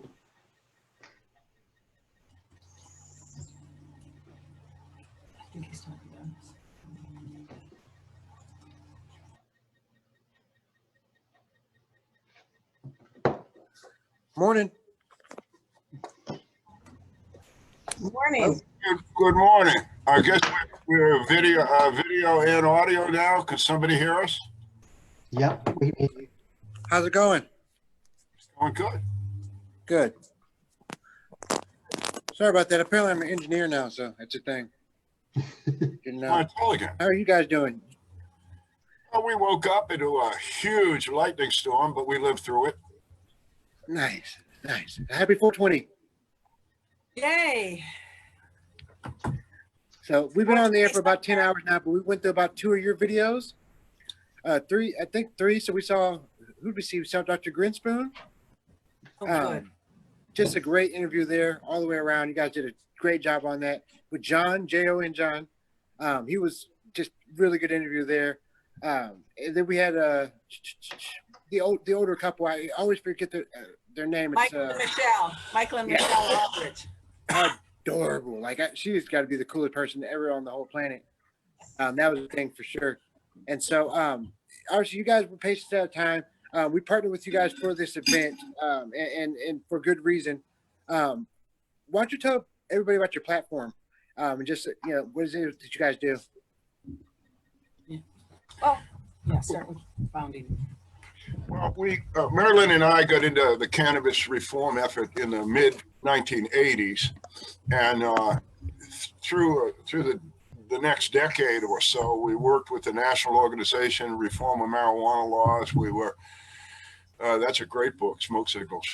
We were part of the board of directors at NORML for a couple of years. I was a co-executive director, and in that time frame, which was basically the late 80s into 1990, Mary Lynn and I and others decided that we needed to also have a conversation about hemp and we needed to have a conversation about medical cannabis. So Normal participated in both of those goals. In 1990, Normal ran a conference that Mary Lynn basically set up that was the first 5 federal patients were invited to speak. They did so. We were fortunate to be carried on C-SPAN. C-SPAN ran that conference for a month, just repeated it over and over again. Normal, which usually got, I don't know, 200, 300, even 400 phone calls a week, mainly from people that got busted looking for a lawyer. All of a sudden, we had 40,000 phone calls in a single week. People wanted to know about medical cannabis and how they could help. And that, from my perspective, that changed everything. It announced to the world that these 5 people existed, which was a direct controversy, directly against the government statement that it's not medicine. Well, if it's not medicine, why are you giving it to these people? And they were just the first 5. There were others in line at the time. The line got long, mainly from requests from HIV patients. And I can't quote the guy, but the man who was in charge of the program at the time, a doctor, said that the reason that they started to close down the program for anybody else to get cannabis from the federal government was because of all these queers.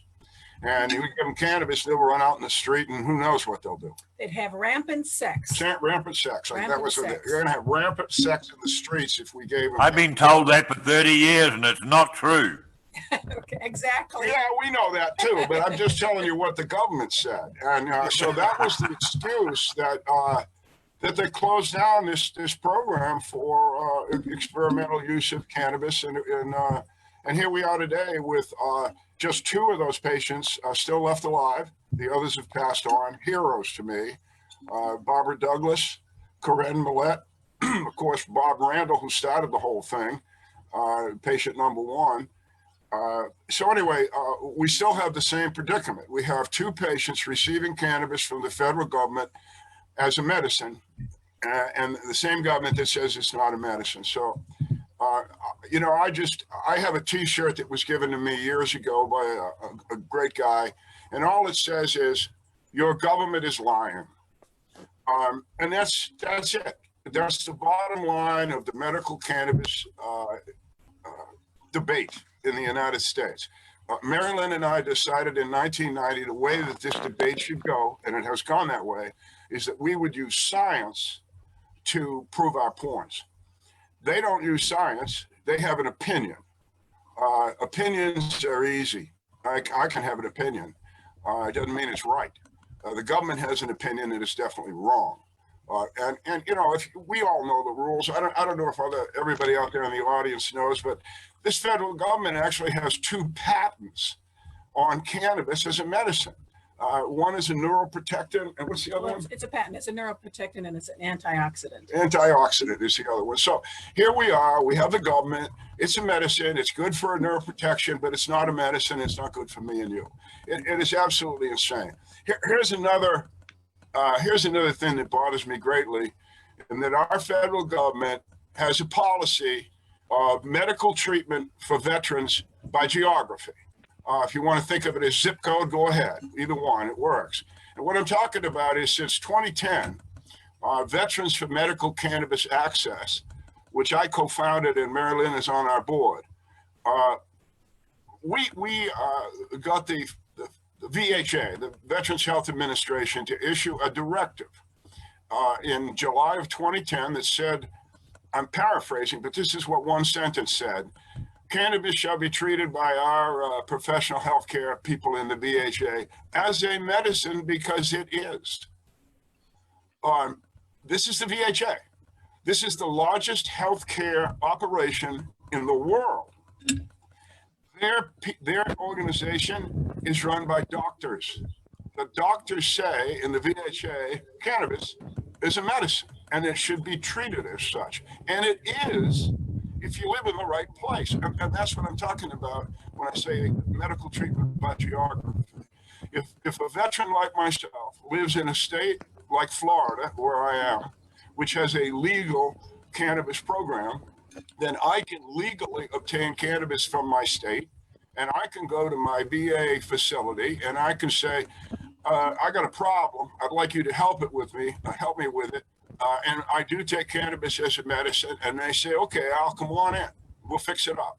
And my cannabis use is integrated into my therapeutic protocol.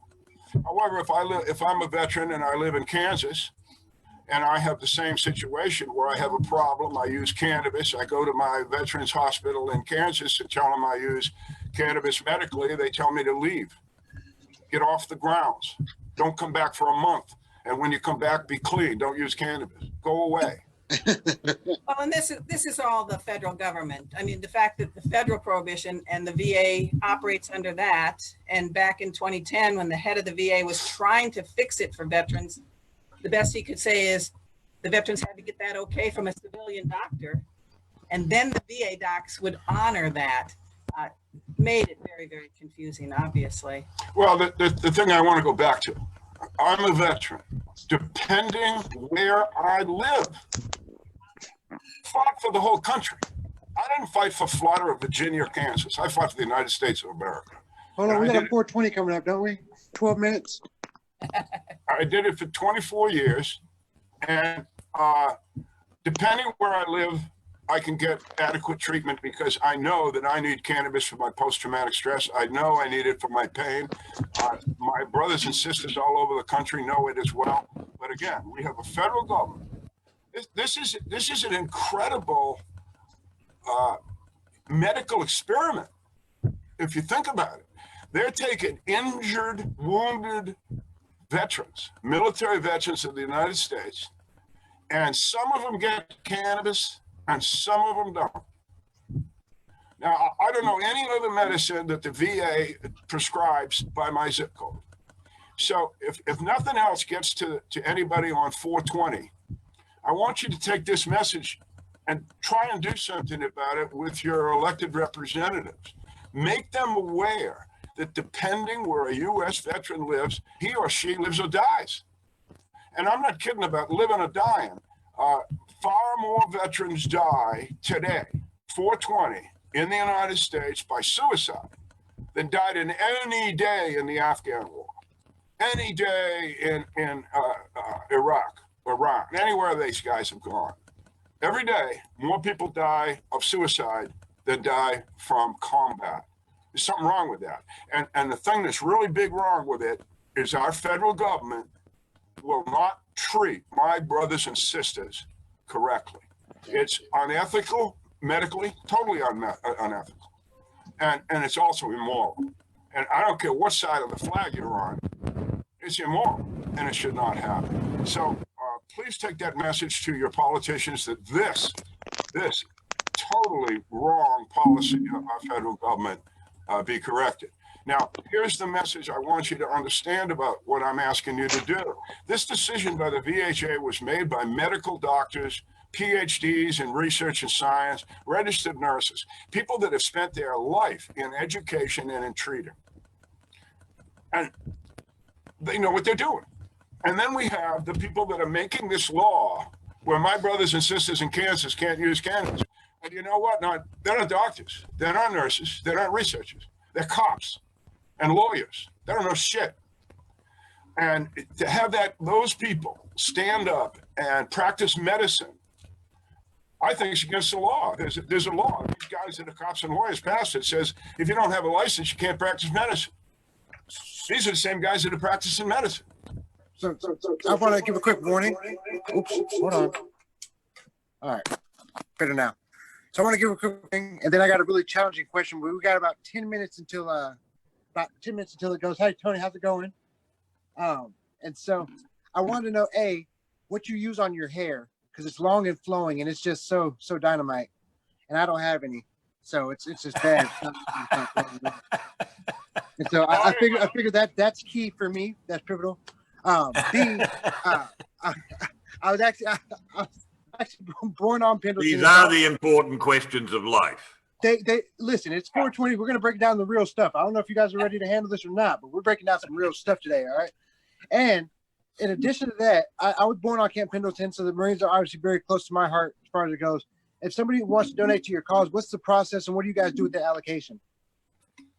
Thank you for asking. Yeah, Patients Out of Time is a 501c3 nonprofit organization. The mission is educate healthcare professionals and the public about the endocannabinoid system and the therapeutic use of cannabis.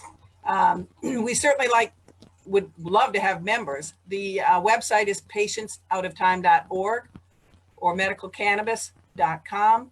But as a matter, I guess I see it kind of like Greenpeace. You know, our mission is to educate, to free this plant. It never should have been put in the Controlled Substances Act. It is a plant, not a drug. You know, so that's our mission. And if we could just build the membership, you know, to help us carry on that mission. We do have a descheduling petition online. And basically it's you know, maybe a full one pager, but it's kind of debunking all of the BS that's out there. You know, this is a plant. It's a lot of BS. Yeah, it's good food. The hemp itself is great for the environment. All the products that can be made, that medicine, and the fact that the prohibition is, as Al was saying, related to veterans. Lack of that is literally killing people, whether it be kids with seizure disorders, veterans with severe post-traumatic stress. You know, there's just so many things, or opiate overdoses because people are hurting in pain and the opiates don't help as much as cannabis could. People are dying because they can't access this. That federal prohibition is a crime. Well, if I may, Mary Lynn's totally correct about what she said about veterans, but this has never been a war on drugs. Not from the get-go has it been a war on drugs. It's been a war on people. This is what I call a pogrom, P-O-G-R-O-M. Can I take that quote, mister? Can I turn that into some content? I'll tag you in it. That's nice.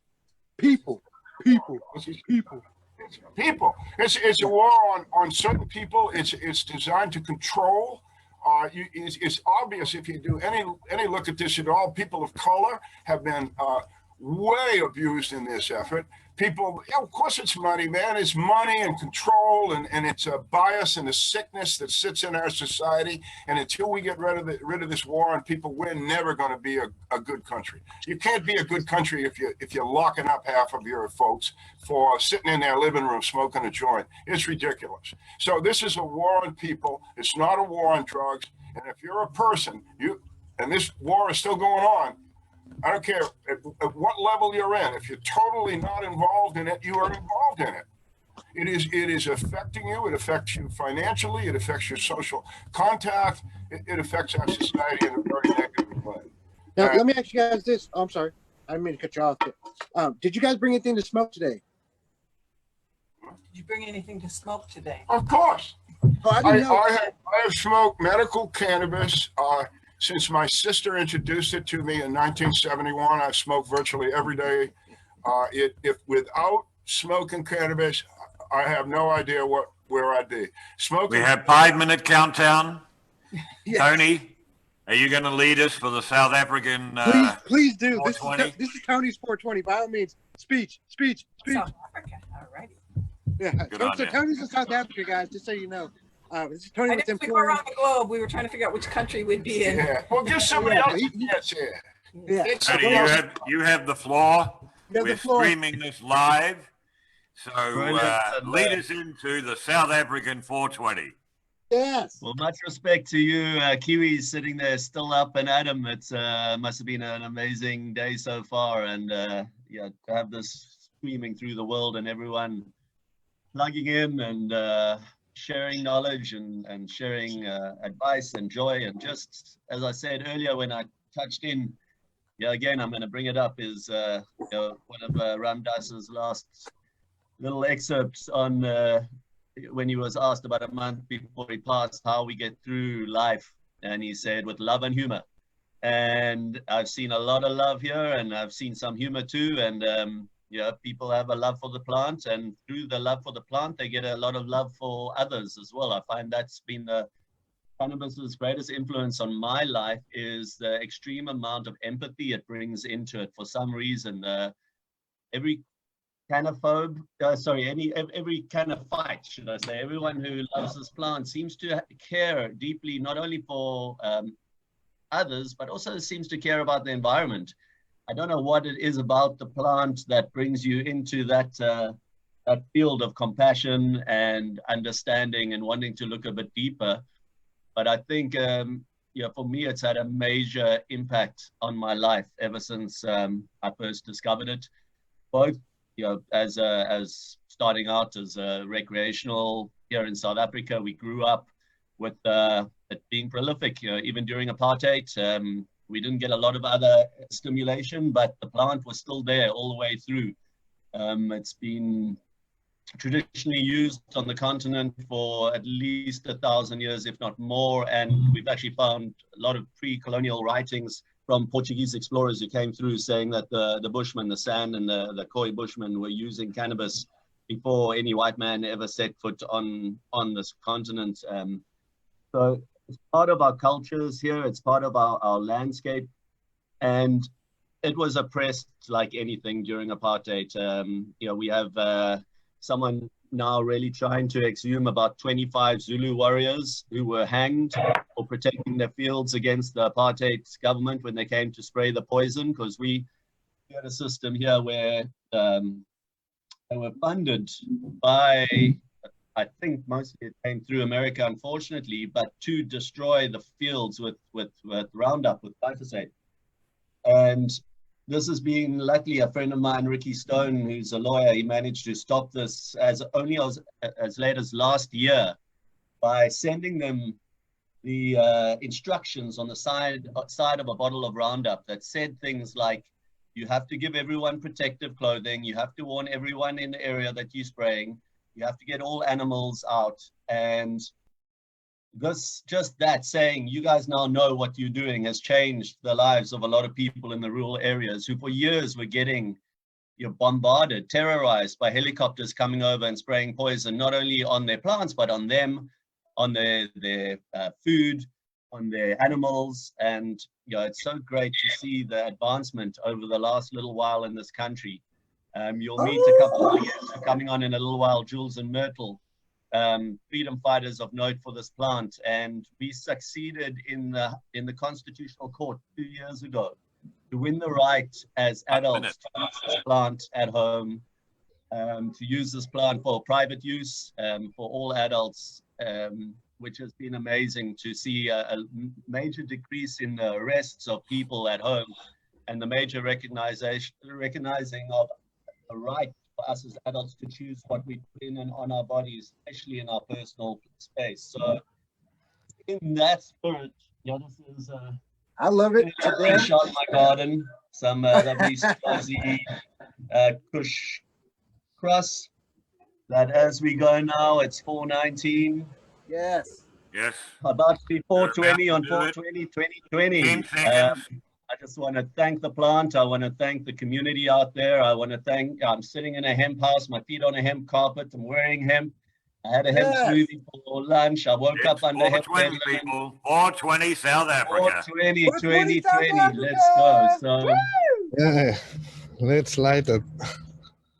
This is like New Year's, like every night, like at Disney World. They have New Year's every hour at Disney World, right? This is like even better because it's like 420 somewhere. Yeah. 420, 2020.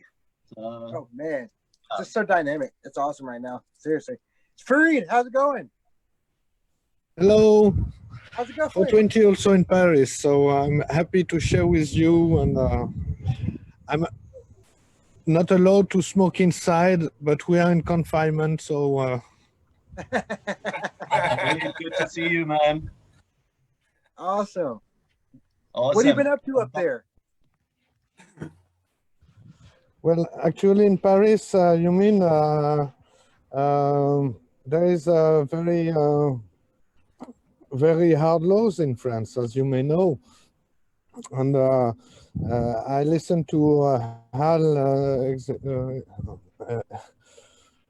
expose, and it's quite, France has also a big responsibility into establishing the fact that cannabis has no medical value, because France has been historically one of the main state that has governed at in the late 19th century, the first global worldwide laws. And at that time, we were also fighting against virus. At that time, we were talking about malaria, we were talking about typhus and such disease. But and we were talking about the first big ships that were cruising the world. And so France has established those first rules.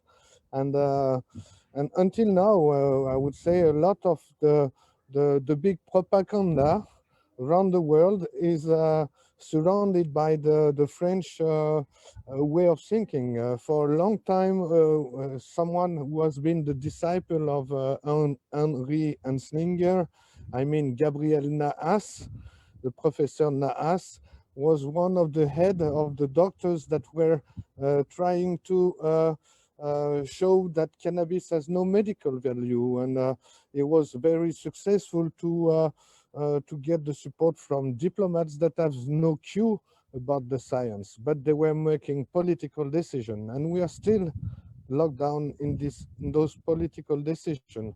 Last March, the Commission on Narcotic Drugs in Vienna should have voted the recommendation made by the WHO, which has conducted a process during the last 5 years where they have made, for the first ever in our history, a critical review, a scientific critical review of the cannabis and some of its compounds. And during this process, the expert committee of the WHO has clearly stated that, for example, cannabidiol as one compound from cannabis plant cannot be scheduled as narcotic drugs because none of the criteria for the scheduling can be achieved. So cannabidiol should remain out of the scope of the International Narcotic Drug Control Board.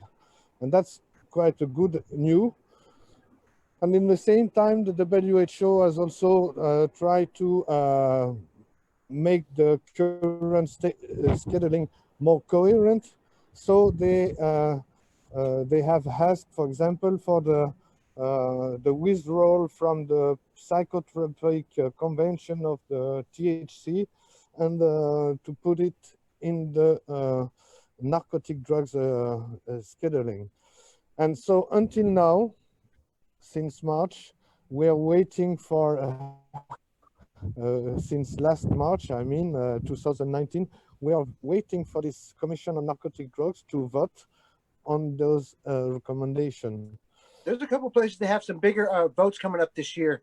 I know that New Zealand's going through it. Dakta, you got a vote coming up in September, right?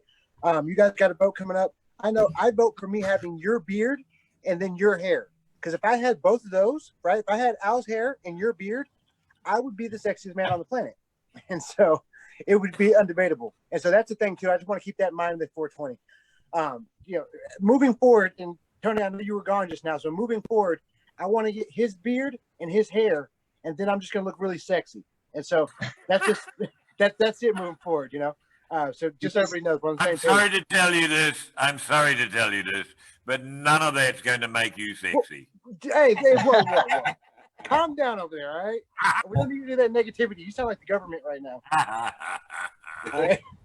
And so, but no, seriously, on a cannabis conversation, because like this has been, I didn't think it was going to get any, well, I couldn't tell if it was going to get any better or not, because it was so good last night when we had everybody on. But just look at this coalition, like literally, this is representing 4 different countries right now. You know what I'm saying?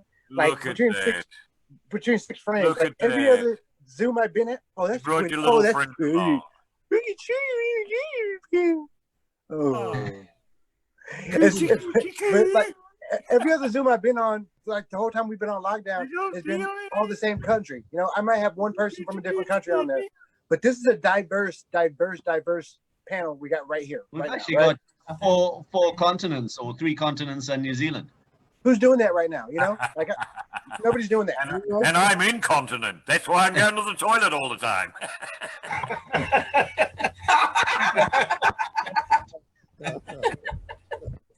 So I've been, hopefully everybody's been taking the time to do something. I know you've been doing a lot of DIY, Tony, around the house. You know, I know, Dakta, you've been making a lot of films and awkward videos. And so those are cool too. I like those. Those are actually my favorite. And so I want to give you guys a little bit of an excerpt here, okay? Just to kind of, you know, and smoke me if you got them still, because this joint's gonna last like the next month. I'm sure of it. But hopefully everybody's feeling pretty good. I haven't smoked a lick. I'm gonna smoke some actual weed today too. Oh my gosh.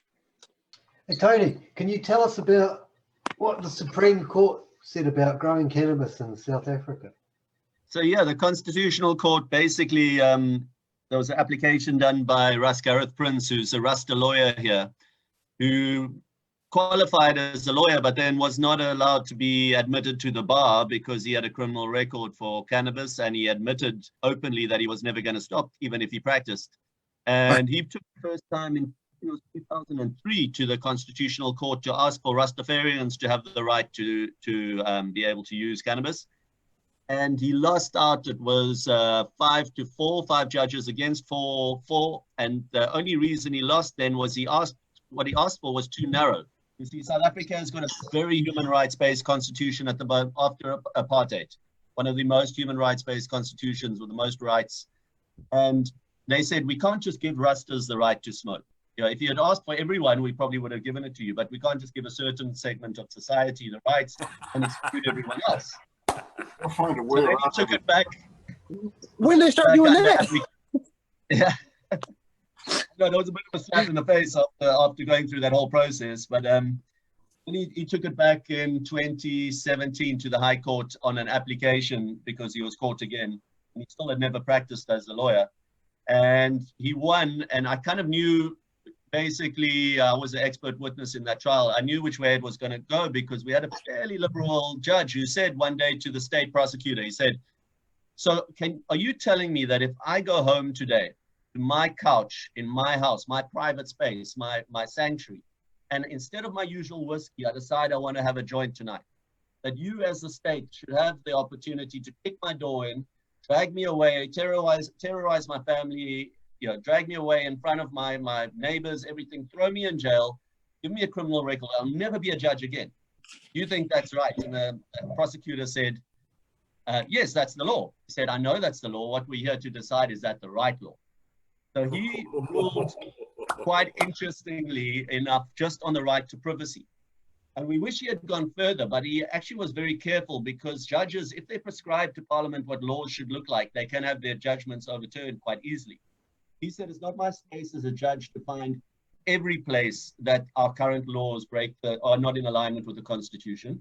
I just have to find one, and then it must be referred back to Parliament to relook at all those laws. So he said, the right as an adult to use this plant at home in their private space and to grow this plant at home in their private space supersedes anything that the state can say, the harms that you're doing, and especially relatively to alcohol and tobacco, other things that are totally legal that we're allowed to do are as harmful, if not more harmful. So he gave us the right to privacy. The state obviously appealed. We went all the way to the Constitutional Court of South Africa, and that was a unanimous decision by all the judges, very, very rare, to say, yes, you should have this right. Now, Parliament was given 24 months to rewrite the laws and bring them in alignment with the Constitution. And we are saying, look, the right to privacy is great. Stop the arrests, allow people to grow at home. But what about the right to healthcare? You can't expect someone who's sick to now have to wait 4 or 5 months for their relief. What about the right to economic freedom? What about, there's quite a few, I think we've figured out at least about 5 core rights that the laws can infringe on. And saying, especially in South Africa, this is a huge point for us, is to say you can only smoke at home and grow at home in a private space implies that you've got a private space to do that in. Now, if any of you have been to South Africa or Africa, you will see the majority of people on this continent live in very small houses, usually with their parents and multiple kids. And the judges were quite clear, you cannot smoke in front of children, and you have to have all consenting adults there. But immediately you're saying anyone who lives with a non-consenting adult doesn't have a private space, he can't smoke. Then you're also saying, they said you have to have a private space to grow in. Now that implies you've got a garden with a fence that no one else can see in, no one else can get to your plants, and it's completely private. Again, probably 1% of our population have that space. All the rich people and majority of people who live in the townships and in all the poorer areas, they don't have a garden that's got a nice high fence around. They can't leave a plant that's worth a lot of money growing there and go to work and expect that it's there. So excluding the poor and marginalized. You're saying if you're rich, if you're wealthy, you've got a garden, you've got a lounge, you live pretty much on your own, not in a dense environment, you can smoke and you're going to be okay. But if you're poor and you have to go onto the street to smoke, we're still going to catch you. If you're sick and you have to go buy from someone because you need your relief now, we're still going to catch you. If you sell to anyone, even if you give it away, it's still illegal. So we're really pushing back hard now, saying they've only got, it's September this year, that 24 months is up before they have to have rewritten the laws. And we're saying if you only ratify what Concord said on the right to privacy, we will go back to constitutional court, because that again is unconstitutional. We have to open up the industry here, especially for hemp. We're still under that. I can't grow enough in my garden to build an extra room on my house, if I wanted to do that. Although that's fair enough. I could say that's personal use to grow a whole lot around my house. But the hemp industry needs to open up the medical side, and not the way the current structure is in South Africa, where it's Schedule 6 for THC, which is the same as morphine, Schedule 4 for CBD, which is the same as antibiotics. You still need a prescription. You still need to go to the doctor. Again, we won an exemption by challenging them on how CBD should ever need a prescription, and we've got a year's exemption. But we're saying we need to do what the rest of the world did, maybe to look at it.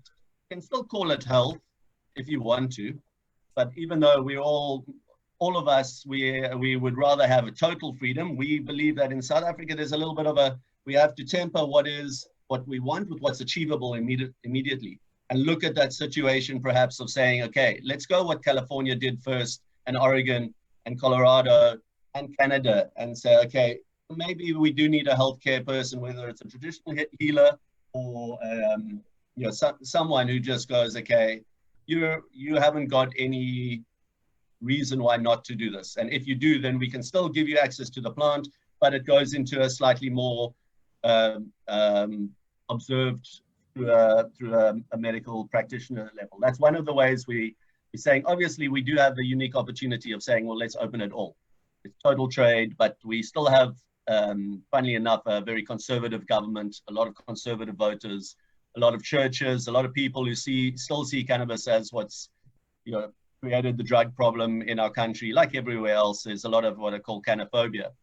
So I'm for the progressive approach, step by step, and say, okay, let's go to the next step. We're pushing now over the next little while on post-COVID. We need every single tool in our economy that we possibly can have. And the cannabis industry, especially in Africa, where the hemp side houses food, highly nutritious seed, boost immune system with omega fatty acids, healthy buildings. Obviously on the medical side, health, people are going to have PTSD after this experience. I'm sitting here privileged. I'm in my nice house with a full fridge.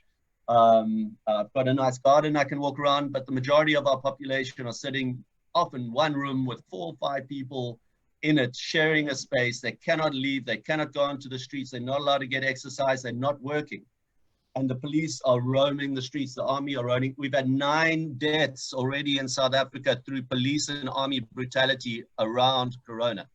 9 deaths of people for being in the streets because they're hungry and they need to get food. The reality in this country, majority of people don't have a week's amount of money put aside.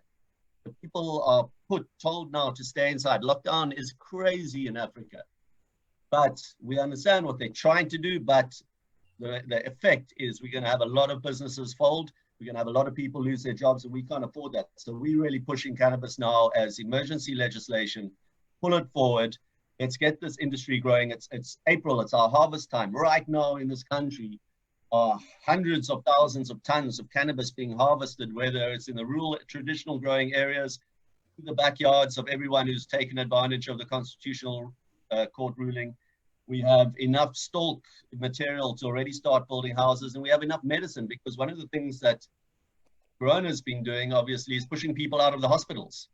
People who would usually go for something minor or like for a bit of pain, they're too scared now. They're not getting their meds. So here's an opportunity for cannabis to deal with things like pain and anxiety and nausea and sleep and everything, where people are too scared to go to the doctor to get their prescription, because doctors are also saying they're also on lockdown.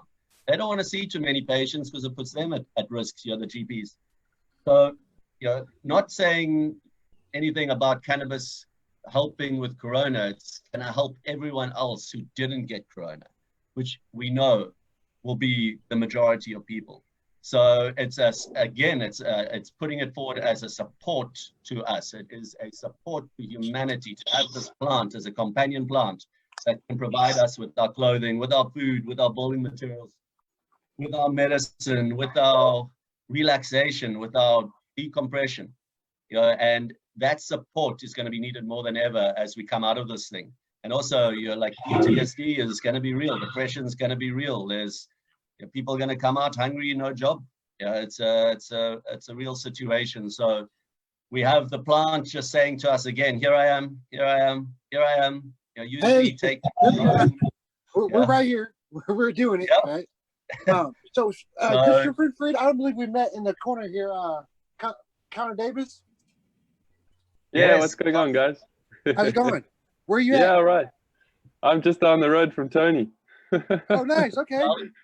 Introduce Yeah. Connor. Connor is the next wave. We see quite a few graybeards up in the front of the people who are in this a long time. And Connor is a dear friend, and he's a great grower, and he's got a company called Joint Cannabis Consultants, and they represent the next wave of young people coming through who like almost born frees. In South Africa, we call people who are born after the end of apartheid born frees.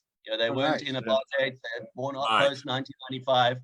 And Connor is almost one of these guys who represents the born free generation of growing up with cannabis being almost normalized.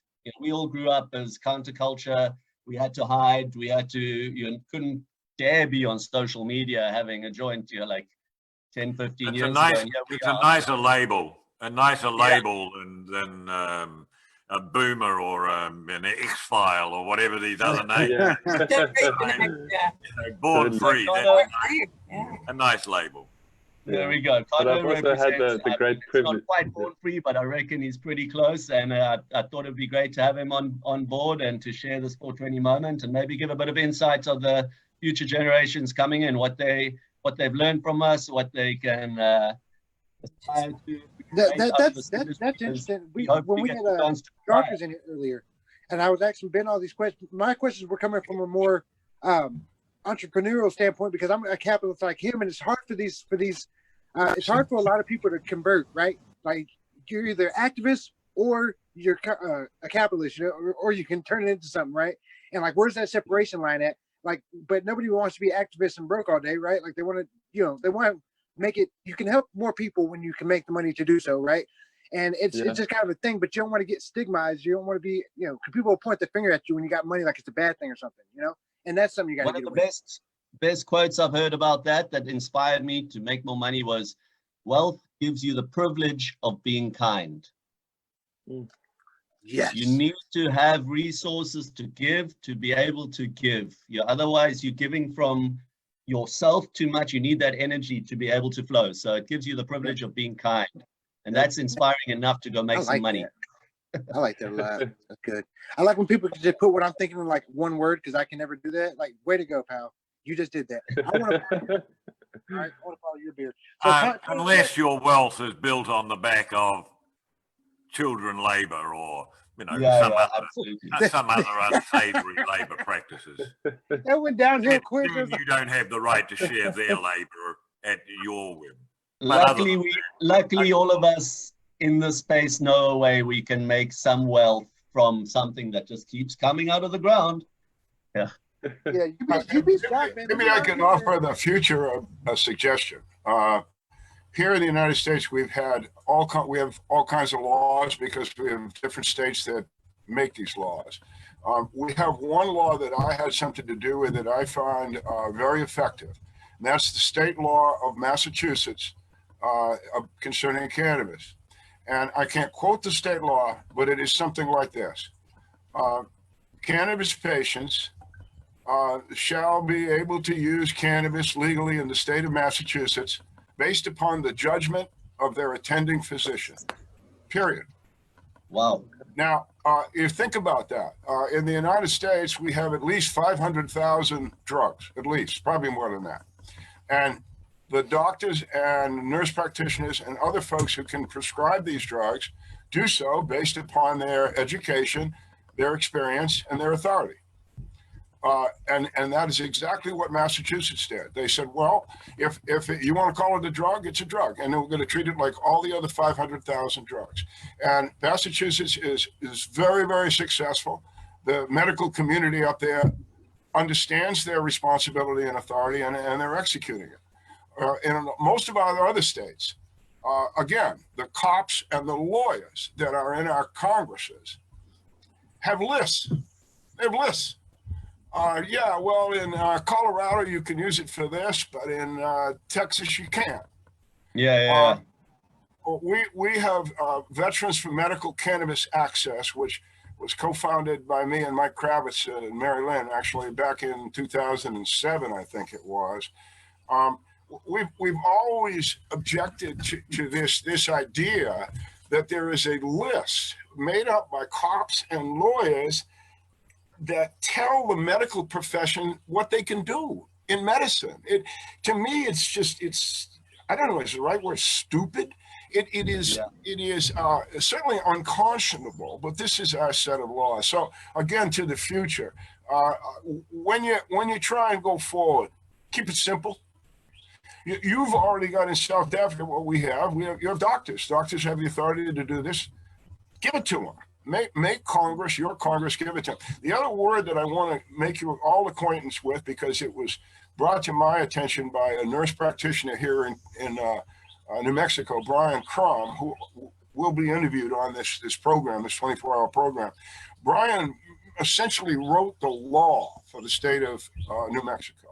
Was asked to do so by an opponent, a man that had opposed him in the state legislature for years. Brian turned him, and Brian wrote this thing. And it's a very good law. It's very much like Massachusetts, where the onus of responsibility for taking care of the cannabis is a patient should have cannabis or not is placed on the medical professional. But the medical professional in New Mexico, here's the word, is a practitioner, not a physician, a practitioner. Now, in English, practitioner means a person able to practice medicine, right? That could be a nurse practitioner, could be a medical doctor. In the United States, it can also be a veterinarian. And this is important because we are we know about the endocannabinoid system. We know that it is in every living creature except insects. And practitioners need to be able to have cannabis as part of their armament in taking care of diseases that affect our animals. And our animals, if they're affected, we don't eat right, we don't have it all of that. So that's enough wisdom for me. We have new guests here. Yeah. Thanks for that. They look fun. Good on you, Al.